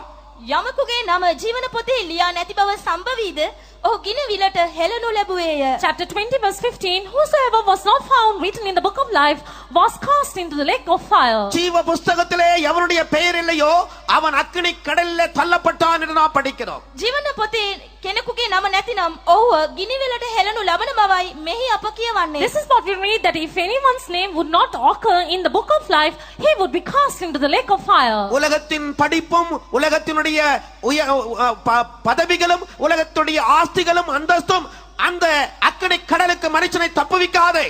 ලෝකයේ උගත්කම, ලෝකයේ යස ඉසුර දැනුම, නිලතල තනතුරු පදවි මේවා කිසිවක් මනුෂ්‍යව ගිනි විලෙන් බේරන්නේ නැත. The worldly knowledge and the wisdom, the high status and the great employment, none of these things, even the riches and the property, could make man to escape the hell fire. இந்த பூமியில் இருக்கும் பொழுது பாவம் மன்னிக்கப்பட்ட அனுபவம் மட்டுமே அக்கினி கடலுக்கு மனுஷனுடைய ஆத்துமாவை தப்புவிக்க கூடியதாக இருக்கிறது. මේ පොළවේ ජීවත් වන කල පෞකමාව ලැබීමේ අත්දැකීම ලැබුවා නම් පමණයි මනුෂ්‍යයාගේ ප්‍රාණය ගිනි විලෙන් ගලවනු ලබන්නේ. If only in this world, if man would have that experience of the forgiveness of sins, his soul would have that experience of escaping the hellfire in eternity. இங்கே கூடி வந்திருக்கிறதான அருமையானவர்களுடைய பெயர்கள் அந்த ஜீவ புஸ்தகத்தில் உண்டா என்று நீங்கள் உங்களையே கேட்டுக்கொள்ளுங்கள். මේ රැස්වී සිටිනා වූ ඔබගේ නම, මේ ප්‍රේමණී අයගේ නම එම ජීවන පොතේ ලියා තිබෙනවාද කියා ඔබ ඔබගෙන විමසා බැලිය යුතුයි. You yourselves who are gathered in this place at this meeting, question yourselves to ask whether your names are written in this book of life. உங்களுடைய பாவங்கள் மன்னிக்கப்பட்டிருக்கிறது நிச்சயம் உங்களுக்கு உண்டா? ඔබගේ පාපවලට කමා ලැබී තිබෙනවා කියන සහතිකය ඔබට තිබෙනවාද? Have you got the assurance that you are forgiven of your sins? ஒருவேளை உங்களுக்கு இந்த பாவ மன்னிப்பு நிச்சயம் இல்லாமல் இருக்கலாம். විතක ඔබට මේ පෞකමාවේ සහතිකය නොමැති ඔබ සිටින්න පුළුවන්. Perhaps you may be seen without the assurance of the forgiveness of your sins. பாவ மன்னிப்புக்கென்று மனுஷனுக்காக சிந்தப்பட்டதான தேவகுமாரனாகிய ஆண்டவராகிய இயேசு கிறிஸ்துவினுடைய வெளியேறிய ரத்தத்தை நீங்கள் ஒரு வேளை அறியாமல் இருக்கலாம். පව්කමාව සඳහා සිදහෙලනු ලැබූ යේසුස් ක්‍රිස්තුස් වහන්සේගේ අනර්ග ලේ පිළිබඳව ඔබ සමහර විට නොදැන සිටිනවා විය හැකියි. Perhaps you may not even have the knowledge about the precious blood of the Lord Jesus Christ, that which was shed for the remission of your sins. கர்த்தர் உங்களை நேசிக்கிறார். ස්වාමීන් වහන්සේ ඔබට ආදරය කරනසේක. The Lord God loves you. கர்த்தருடைய ஆத்துமாவை நேசிக்கிறார். ස්වාමීන් වහන්සේ ඔබගේ ප්‍රාණයට ප්‍රේම කරනසේක. The Lord loves your soul. நீங்கள் எதேச்சியாக இங்க வந்தேன் என்று எண்ண வேண்டாம். ඔබ මේ ස්ථානෙට අහම්බෙන් ආවා යයි සිතන්න එපා. Don't ever think that you came here accidentally. உங்களை சிருஷ்டித்த சிருஷ்டி கர்த்தர் உங்களை அழைத்து இங்க கொண்டு வந்திருக்கிறார். ඔබ මෙවුම් කර දෙවියන් වහන්සේ ඔබව කැඳවා මේ ස්ථානෙට ගෙන විත් තිබෙනවා. It is the Creator God who created you, brought you over to this space. நீங்கள் இன்றைக்கு அந்த பாவ மன்னிப்பு நிச்சயத்தை பெற்றுக்கொள்ள வேண்டும். ඔබ අද දවසේ මෙම පව්කමාවේ සහතිකය ලබා ගත යුතුයි. And on this very day, you must receive the assurance of the forgiveness of your sins. இன்றைக்கு உங்களுடைய பெயர் அந்த ஜீவ புஸ்தகத்தில் எழுதப்பட வேண்டும். අද දවසේ ඔබගේ නම ඒ ජීවන පොතේ ලියනු ලැබිය යුතුයි. And on this very day, your name should be written in the book of life. அதற்கு என்ன செய்ய வேண்டும்? ඔබ කුමක්ද කළ යුත්තේ? So what should you do for this? வேதம் சொல்லுகிறது, தன் பாவங்களை மறைக்கிறவன் வாழ்வடைய மாட்டான். දේ වචනේ අපිට මෙසේ කියයි, තමාගේ පාපයේ සංගවන්නා සඵල නොවේ කියා. The word of God says, he who covereth his sins shall never prosper. அவைகளை அறிக்கை செய்து விட்டு விடுகிறவன் இரக்கம் பெறுவான்.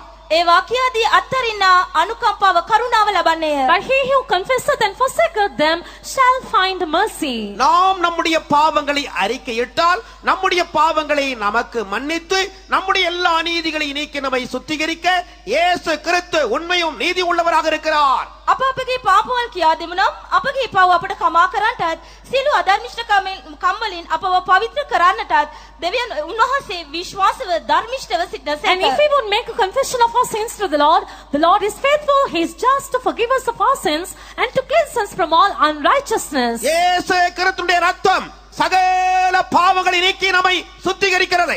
ඒසුස් ක්‍රිස්තුස් වහන්සේගේ ලේ සියලු පාපවලින් අපව සෝදා පවිත්‍ර කරනවා ඇත. The blood of Jesus would cleanse and wash us of all sins. 1 யோவான் 1 அதிகாரம் 9வது வசனத்தையும் 7வது வசனத்தையும் அப்படி வாசிக்கிறோம். ශුද්ධ පළවෙනි යොහාන් පළවෙනි පරිච්ඡේදයේ 7 වෙනි සහ 9 වෙනි පදවල අප මෙලෙස කියවනවා. This is what we read in 1 John chapter 1 verses 7 and 9. நம்முடைய பாவங்களை நாம் அறிக்கையிட்டால் ஆண்டவர் நமக்கு மன்னிக்கிறார். අප අපගේ පාපවල් කියා දෙමු නම් ස්වාමින් වහන්සේ අපට කමා කරනසේක. If we would make a confession of our sins to the Lord will surely forgive us. நம்முடைய பாவங்களை நாம் ஒளித்து வைக்காமல் அவைகளை நாம் அறிக்கையிட்டால் வெளியரங்கமாக்கினால் இயேசு தம்முடைய வெளியேறிய ரத்தத்தினால் நம்முடைய பாவங்களை கழுவுகிறார்.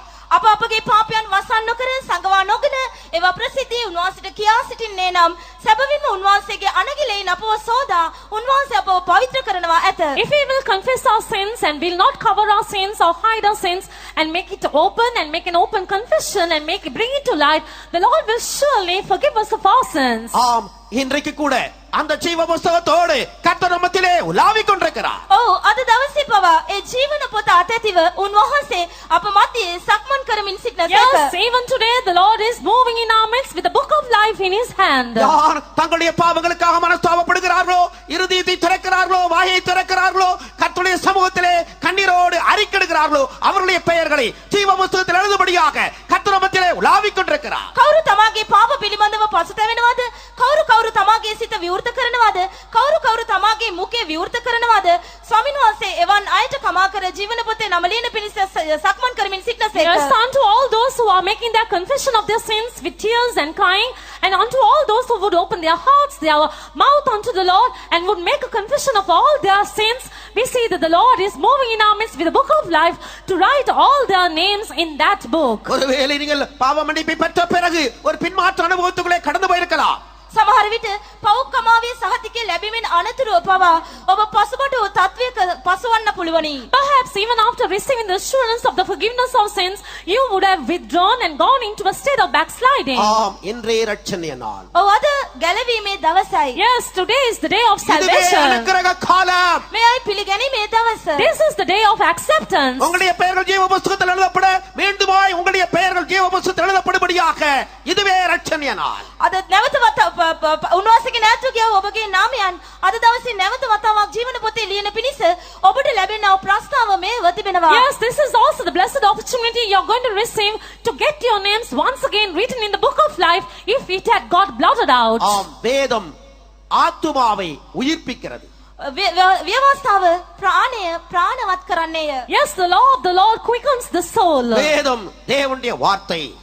ව්‍යවස්ථාව එනම් එය දෙවියන් වහන්සේගේ The වචනයයි. law of the Lord is the very word of God. அவர்தான் இந்த உலகத்திலே வெளிப்பட்டதான தேவகுமாரன். ඒ තමයි මේ ලෝකයට එළිදරව් වූ දෙවියන් වහන්සේගේ පුත්‍රයාණන් වන්නේ. He is the same Son of God who was revealed as the Son here unto the world. இந்த இயேசு கிறிஸ்துவே மனுஷனுடைய ஆத்துமாவை ரட்சிக்கக்கூடியவராக இருக்கிறார். මෙන්න මේ යේසුස් ක්‍රිස්තුස් වහන්සේ මනුෂ්‍යයාගේ ප්‍රාණය ප්‍රාණවත් කරන්නට සමර්ථ වූ දෙවිඳුන් වේ. And it is the same Lord Jesus Christ who is able to save the soul of man. வானத்துக்கு கீழே பூமிக்கு மேலே இயேசு என்கிற நாமமே அல்லாமல் மனுஷனை ரட்சிக்கும்படியாக நித்திய அழிவுக்கு மனுஷனை தப்புவிக்கும்படியாக வேறொரு நாமம் கொடுக்கப்படவில்லை. පොළොවෙනුඩ වහන්සේන් යට හෝ මනුෂ්‍යව ගලවීම සඳහා යේසුස් වහන්සේගේ නාමය හැර දෙනු ලැබූ වෙන කිසිම නාමයක් නැත. There was no other name given to us other than the name of Jesus, whereby in heaven or things in earth or the things under the earth should bow down before this name of Jesus. ஆம், விசுவாசித்து ரட்சிப்பை பெற்றுக்கொள்வோமாக. අදහා ගැලවීම ලබා ගනිමු. Let us all believe upon him and receive this salvation. ஆம், மூன்றாவதாக තුන්වැනිව As the third point, இந்த வேதத்தை ஒரு மனுஷன் நேசிப்பானால் அவனுக்கு மிகுந்த சமாதானம் உண்டு. මේ ව්‍යවස්ථාවට මිනිසෙක් ප්‍රේම කරන්නේ නම් ඔහුට මහත් සමාදානයක් ඇත. if any man would love this law of the Lord, he would have great peace in him. 119 சங்கீதம். ගීතවලිය 119 වෙනි පරිච්ඡේදයේ Psalm 119. 119 சங்கீதம் 165 வசனத்தை நாம் வாசிப்போம். ගීතවලිය 119 වෙනි පරිච්ඡේදයේ 165 වෙනි පදය කියවමු. Let's read 119th Psalm verse 165. Great peace have they which love thy law, and nothing shall offend them.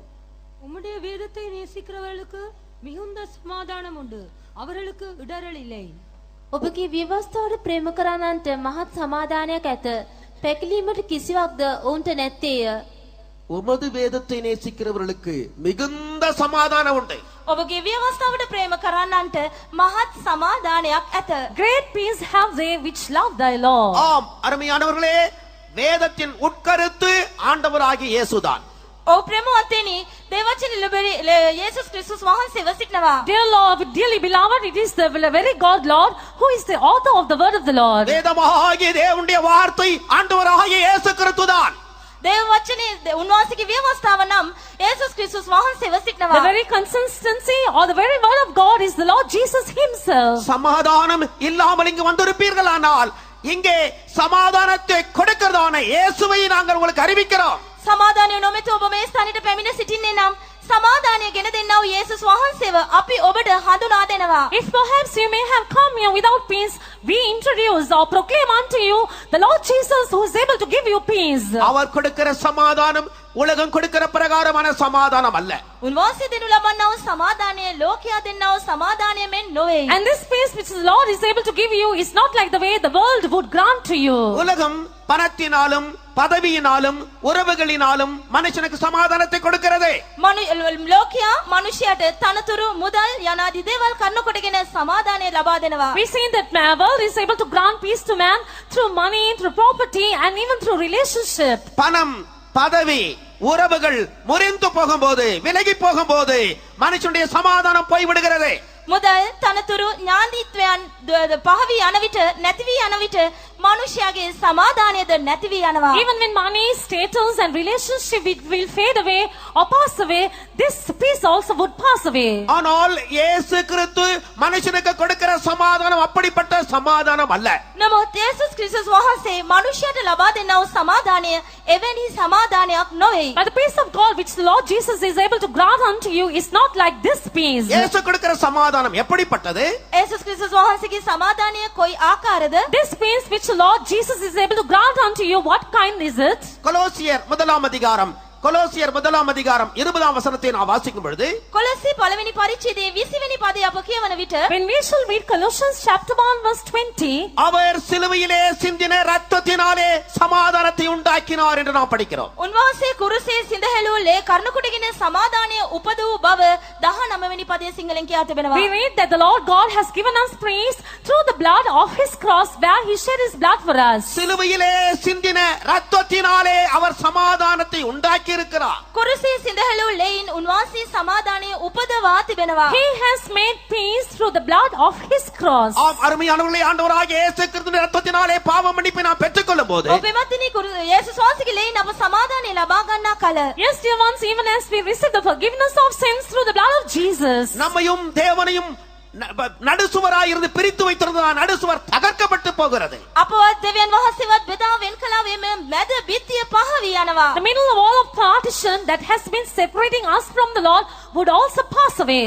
தேவனோடு ஒரு நெருங்கிய தொடர்பு நமக்கு உண்டாகிறது. දෙවියන් වහන්සේ හා සමග සමීප සමගතාවයක් අපට ඇතිවනවා. We would have a very close communion with God. தேவன் நம்மை மன்னித்திருக்கிறபடியால் දෙවියන් වහන්සේ අපට කමා වී සිටින නිසා And because the Lord has forgiven us, தேவனிடத்திலே நாம் சமாதானத்தை பெற்றுக் கொள்கிறோம். දෙවියන් වහන්සේ වෙතින් අප සමාදානය ලබා ගන්නවා. we receive peace from the Lord. தொடர்ந்து தேவ சமாதானத்தை நாம் காத்துக்கொள்வதற்காக අකණ්ඩවම දේව සමාදානය ආරක්ෂා කර ගැනීම සඳහා And in order that we may continue to preserve this peace, ஆண்டவர் நம்மை மன்னித்த அந்த மன்னிப்பிலே நாம் நிலைத்திருக்க வேண்டும். ස්වාමීන් වහන්සේ විසින් අපට කමා කළා ඒ කමාව තුල අප පවතින්නට ඕනෑය. we should continue to abide or remain in the forgiveness by which the Lord has forgiven us. தேவன் நம்மை மன்னித்தாலும் දෙවියන් වහන්සේ අපව කමා කළත් And though the Lord has forgiven us, அந்த மன்னிப்பு ஒரு நிபந்தனையின் பேரிலே கொடுக்கப்படுகிற மன்னிப்பாக இருக்கிறது. එම පව් කමාව කොන්දේසිය සමග දෙනු ලැබූ කමාවක් තිබෙනවා. and also we see that this forgiveness is conditional.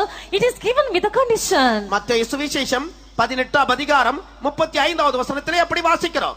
සුද Matthew 18 වෙනි පරිච්ඡේදයේ 35 වෙනි පදයේ අපි එලෙස කියවනවා. This is what we read in the Matthew's Gospel chapter 18 verse 35. நீங்களும் அவனவன் தன் தன் சகோதரன் செய்த தப்பிதங்களை மனப்பூர்வமாய் மன்னியாமல் போனால் என் பரம பிதாவும் உங்களுக்கு இப்படியே செய்வார் என்று இயேசு சொன்னார். නුඹලාත් එකිනෙකා තම තමාගේ සහෝදරයාට සිතින් කමා නොකරනවා නම් ස්වර්ගයේ සිටින මාගේ පියාණන් වහන්සේද නුඹලාට එසේම කරනවා ඇතැයි කීසේක. This is what it says here in this verse. So likewise shall my heavenly Father do also unto you, if ye from your hearts forgive not everyone his brother their trespasses. இயேசுவின் இரத்தத்தினால் பாவ மன்னிப்பை பெற்றுக்கொண்டதான அருமையான தேவச்சனங்களே, යේසුස් වහන්සේගේ ලෙයින් පව් කමාව ලබා ගන්නා වූ ප්‍රේමණීය දෙවියන් වහන්සේගේ සෙනගෙනි. Dear people of God who have received the forgiveness of sins even by the blood of Jesus, மன்னிப்போடு கூட சமாதானத்தை தேவன் அளிக்கிறார். කමාවත් සමගම සමාදානය දෙවියන් වහන්සේ අපට ප්‍රදානය කරනවා. the Lord is granting peace unto you together with forgiveness. ஏனென்றால் நீங்கள் தேவனோடு தொடர்புடையவர்களாக இருக்கிறபடினாலே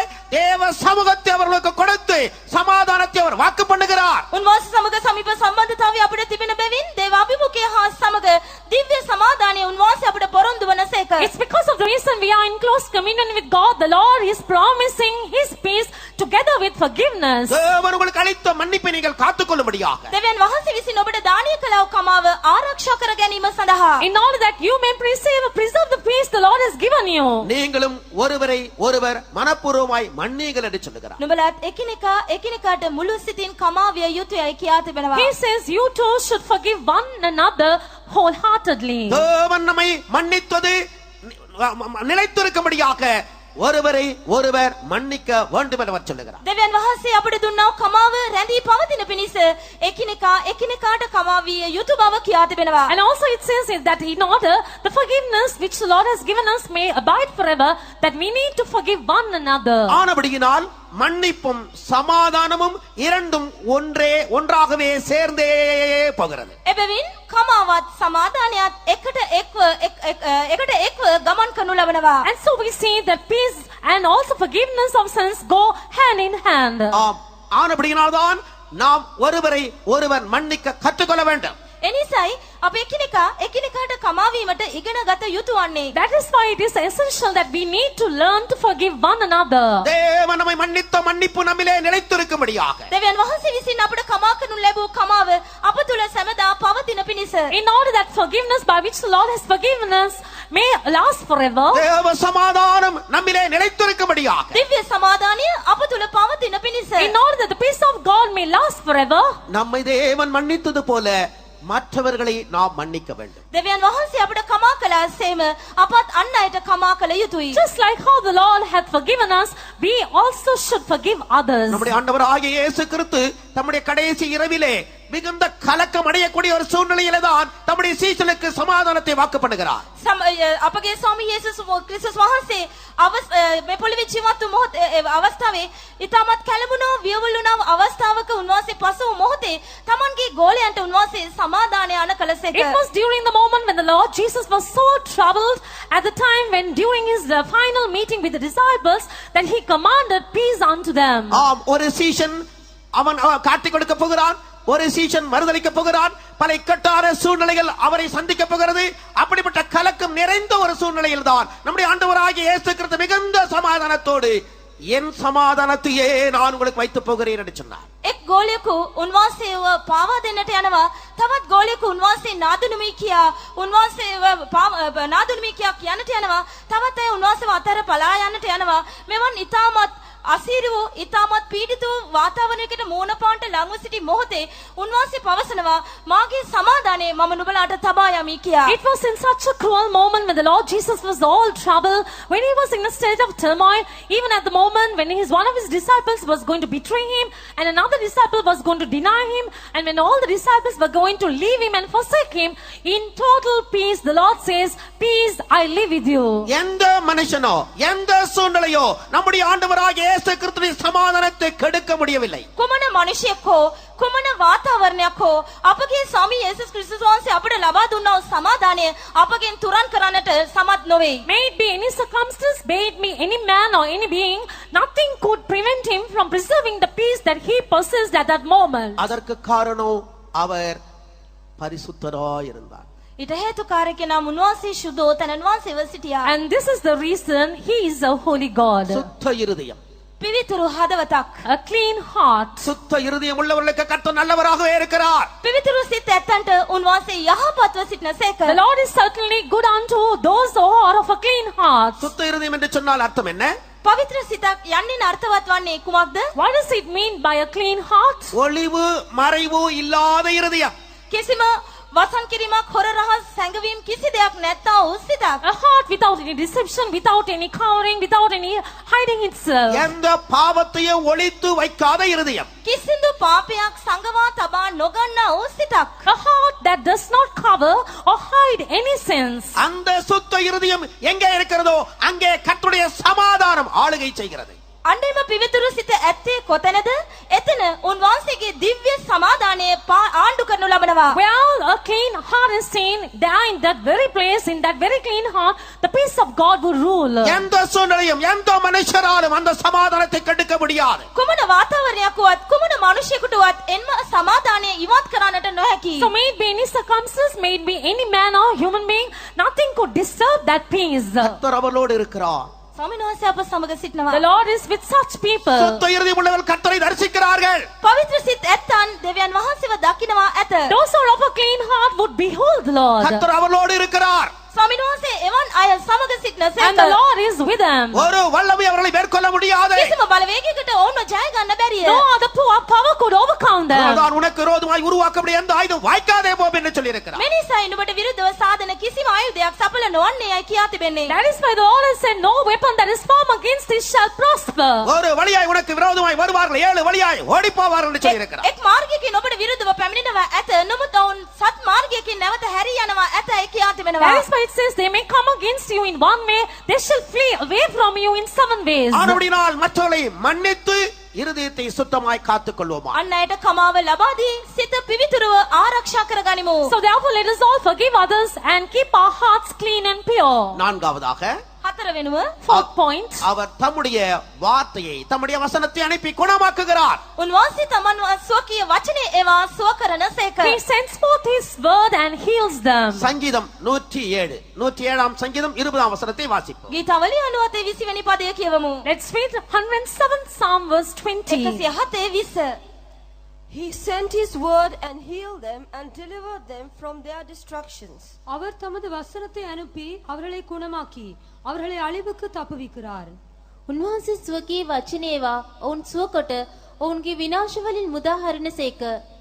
ஆம், அவர் தமது வசனத்தை அனுப்பி அவர்களை குணமாக்குகிறார். උන්වහන්සේ ස්වකීය වචනේ ඒවා ඔවුන් සුව කරනසේක. Yes, he sent his word and healed them. எவ்வளவு அழிவுக்கு எதுவான மரணத்துக்கு எதுவான வியாதியானாலும் அவர் தம்முடைய வார்த்தையை அனுப்பும் பொழுது குணமாக்கி விடுகிறார். සුව නොවන මරණීය රෝගයක් වුවද උන්වහන්සේ තමන් වහන්සේගේ වචනේවා සුව කරනසේක. Let it be any incurable sickness, any deadly sickness, the Lord sends forth his word and he is able to heal them all. நூற்றுக்கு அதிபதி ஒருவன் அவரிடத்திலே ஓடி வந்து என் வேலைக்காரன் சுகவீனமா இருக்கிறான், நீர் வந்தவனை குணமாக்க வேண்டும் என்று அவன் கேட்டுக்கொள்கிறதை நாம் பார்க்கிறோம். සියයකට මුලාදෑනියා තමාගේ රෝගාතුරව සිටින සේවකයා සුව කරන පිණිස යේසුස් වහන්සේගෙන් ඉල්ලා යවුවා. We see about a centurion who came and now sent a word unto Jesus asking to come and heal one of his servants who was sick. நூற்றுக்கு அதிபதி தன்னுடைய வேலைக்காரனை அனுப்பி இயேசுவிடத்திலே அவரை வந்து குணமாக்கும்படியாய் அழைத்தார். සියයකට මුලාදෑනියා තමාගේ සේවකයා යවමින් රෝගාතුරව තමාගේ දාසයා සුව කරන පිණිස එනවෙන් යේසුස් වහන්සේගෙන් ඉල්ලා යවුවා. We see the request of the centurion, how he sent a messenger unto the Lord Jesus in order that he may come and heal one of his servants. ஆம், இயேசு புறப்பட்டு போன போது நூற்றுக்கு அதிபதி எதிர்பட்டு வந்தான். அங்கே இயேசுவை அவன் சந்தித்த பொழுது, ஆண்டவரே, நீர் என்னுடைய வீட்டுக்கு வர பாத்திரவான் அல்ல, ஒரு வார்த்தை மாத்திரம் சொல்லும், என் வேலைக்காரன் சுகமாவான் என்று சொன்னான். යේසුස් වහන්සේ පිටත්ව ඔහුගේ නිවසට පැමිණෙන කල ඔහු යේසුස් වහන්සේගේ ඉදිරියට පැමිණියා. ඒ අවස්ථාවේදී ඔහු උන්වහන්සේට පැවසුවේ, ස්වාමිනී, ඔබ මාගේ නිවසට පැමිණෙන්නට මා නුසුදුසුය. නමුත් වචනයක් පමණක් පැවසුව මැනව එවිට මාගේ දාසයා සුව වන්නේ යයි ඔහු කීවේය. And just as Jesus was proceeding to go to his house, we see as to how the centurion met Jesus on the way and he said, Lord God, I'm not worthy to take you into my house. You're not worthy to come to my house. You speak just one word and my servant shall be healed. ஆம், நீ போகலாம், உன்னுடைய வேலைக்காரன் சுகமாயிருக்கிறார் என்று இயேசு ஒரே ஒரு வார்த்தை சொன்னார். ඔබ යන්න, ඔබගේ දාසයා සුව වී ඇතැයි යේසුස් වහන්සේ එක වචනයක් කීසේක. And the Lord God, Jesus spoke just one statement saying, yes, you can go and your servant shall be healed. அவன் திரும்பி போய் பார்த்த பொழுது அந்த வேலைக்காரன் சுகமாக்கப்பட்டிருந்தான். ඔහු පිටත්ව ගොස් බැලූ කල ඔහුගේ දාසයා සුව වී සිටියා. And even as he went home, he was able to see his servant perfectly healed. அவன் ஒரு திமிர்வாதக்காரனாய் கிடந்தான். ඔහු අංශභාග රෝගියෙක්ව දකිනු ලැබුවා. He was seen as a paralytic man. இயேசு சொன்னதான வார்த்தை விசுவாசித்து போன பொழுது அந்த வேலைக்காரன் சுகமாக்கப்பட்டிருந்தான். යේසුස් වහන්සේගේ වචන විශ්වාස කරමින් ගිය කල ඔහුගේ දාසයා සුවය ලබා තිබුණා. But when he believed on the words of Jesus and went forth, his servant was healed. அநேக வியாதியஸ்தர்களை சுகப்படுத்தின இயேசு, அநேக பிசாசுகளை துரத்தின இயேசு நம்முடைய வசனத்தை அனுப்பி அவர் அப்படி செய்தார். බොහෝ රෝගාතුරයන් සුව කළා වූ යේසුස් වහන්සේ, බොහෝ යක්ෂයන් දුරු කළා වූ යේසුස් වහන්සේ උන්වහන්සේගේ වචනය කරුණ කොටගෙන එලෙස කළසේක. The Lord Jesus who cast away demons from so many people and the Lord Jesus who healed so many sick people. He sent forth his word and did this miracle in that place. பிசாசு பிடித்திருந்த அநேகரை அவரிடத்திலே கொண்டு வந்தார்கள். යක්ෂ පීඩිත බොහෝ දෙනා යේසුස් වහන්සේ වෙතට ගෙනාවා. They brought many people who were doing demon possessed unto Jesus. அவர் அந்த ஆவிகளுடைய வார்த்தையினாலே துரத்தினார். උන්වහන්සේම ආත්ම උන්වහන්සේගේ එක වචනයක් කරුණ කොටගෙන දුරු කළා. He cast all those devils by the word of his power. பிணியாளிகள் எல்லாரையும் அவர் சுத்தமாக்கினார். රෝගීන් සියලු දෙනාම උන්වහන්සේ සුව කළා. He healed all the sick ones. ஆமதே இயேசு கிறிஸ்து இன்றைக்கு நம்முடைய மத்தியிலே உலாவிக் கொண்டிருக்கிறார். එම යේසුස් වහන්සේ අදත් අප මැදේ සක්මන් කරමින් සිටනවා. Yes, that same Lord Jesus is moving in our midst this evening. ரட்சிக்கும்படியாக, ගලවන පිණිස, In order to save us. சமாதானத்தை கொடுக்கும்படியாக, සමාදානය ලබා දීම සඳහා, In order to command peace to us. சுகத்தை கொடுக்கும்படியாக, සොය ලබා දීම In සඳහා, order to give us healing. மரித்தோர் உயிரோடு எழுப்பப்படுவான இயேசு கிறிஸ்து உயிர் தெழுந்தவராய் நமத்திலே உலாவிக் கொண்டிருக்கிறார். මලවුණු නැවත නැගිටුව යේසුස් වහන්සේ නැවත නැගිටි තනන් වහන්සේ වශයෙන් අප මැදේ සක්මන් කරමින් The සිටනවා. Lord Jesus who rose up from the dead as with the power of resurrection, he is moving in our midst. இன்றைக்கு நீங்கள் அவரை விசுவாசிப்பீர்களானால், අද උන්වහන්සේ ඔබ විශ්වාස කරනවා නම්, If you should believe on the Lord today, இப்பொழுதே நீங்கள் அவருடைய மகிமையை காண்பீர்கள். මේ මොහොතේම ඔබ උන්වහන්සේගේ මහිමය දකිනවා ඇත. now and this very moment you shall see the glory of கர்த்தர் God. அநேகரை சுகப்படுத்த போகிறார். උන්වහන්සේ බොහෝ දෙනෙක්ව සුව කරන්නට යනවා. The Lord is going to heal so அதற்காக many கர்த்தருடைய people. வல்லமை நமத்தில் அசைவாடிக் கொண்டிருக்கிறது. ඒ සඳහා උන්වහන්සේ අප මැදේ සක්මන් කරමින් And for this සිටින reason the Lord God is moving in our midst.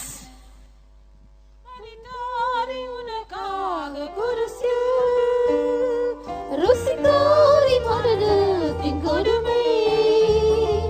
மரித்தாரே உனக்காக குருசில் ருசித்தாரே மரணத்தின் கொடுமை முறிப்பாய் வரும் நோய்கள் விழுங்கு நிலாலவே கிறிஸ்தின் சத்தியவேந்தரே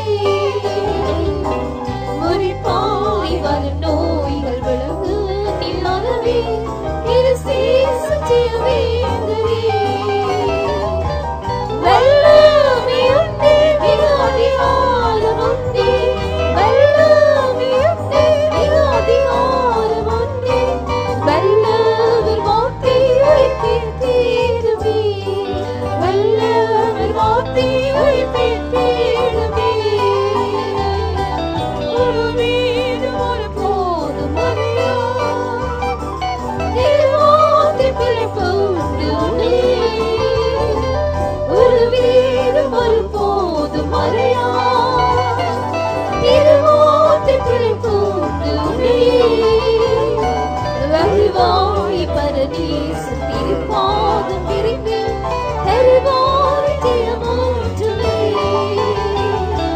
வருவாய் பரதீசு திருப்பாதம் திரும்பி தருவாய் ஜெயமூற்றுவே வல்லமை உண்டே மிக அதிகாரம் உண்டே வல்லமை உண்டே மிக அதிகாரம் உண்டே வல்லவர் வார்த்தை உயிர்ப்பின் தீருமே வல்லவர் வார்த்தை உயிர்ப்பின் தீருமே வல்லமை உண்டே மிக அதிகாரம் உண்டே வல்லமை உண்டே மிக அதிகாரம் உண்டே வல்லவர் வார்த்தை உயிர்ப்பின் தீருமே வல்லவர் வார்த்தை உயிர்ப்பின் தீருமே வல்லமை உண்டே மிக அதிகாரம் உண்டே வல்லமை உண்டே மிக அதிகாரம் உண்டே வல்லவர் வார்த்தை உயிர்ப்பின் தீருமே வல்லவர் வார்த்தை உயிர்ப்பின் தீருமே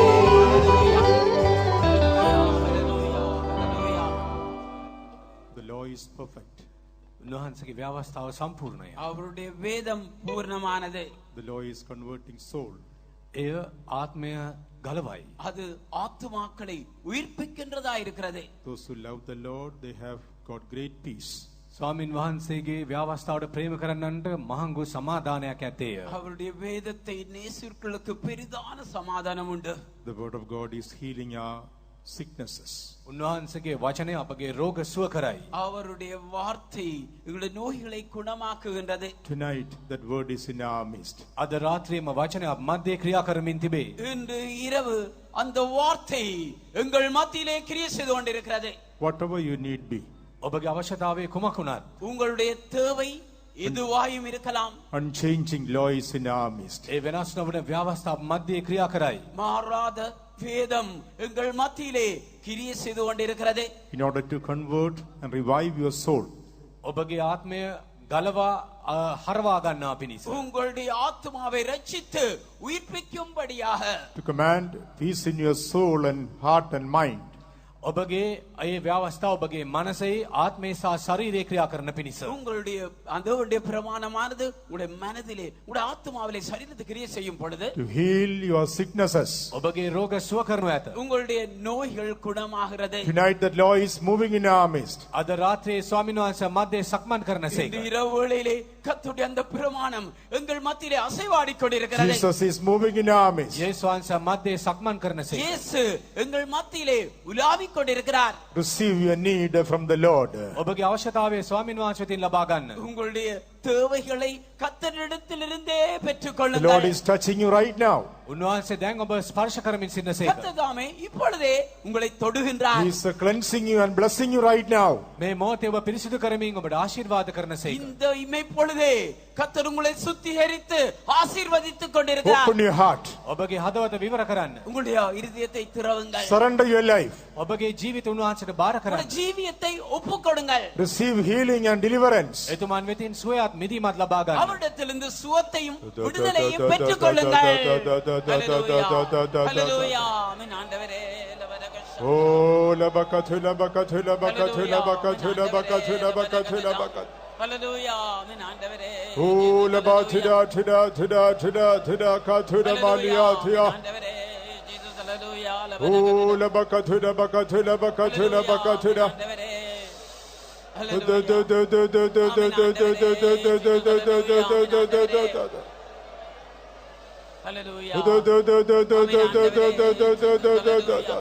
Amen.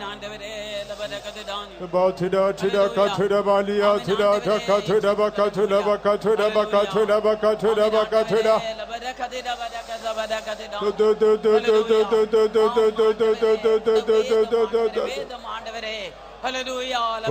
Oh, la bakatuda bakatuda bakatuda bakatuda balam tuda tuda katuda malia.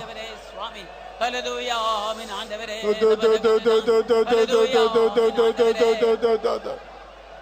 Oh, the batida the batia tuda katuda.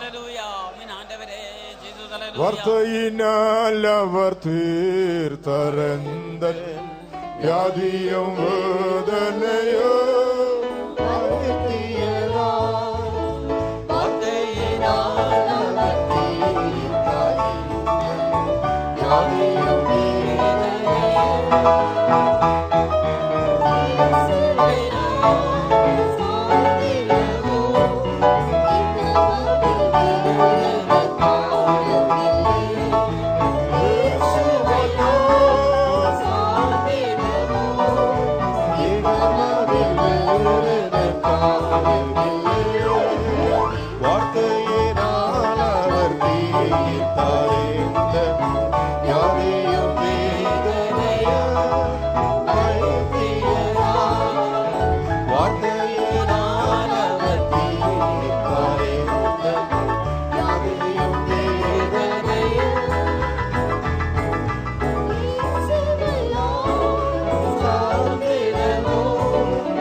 வியாதியும் வேதனையும் வைத்தியராய் வார்த்தையினால் அவர் தீர்த்தறிந்தன் வியாதியும் வேதனையும்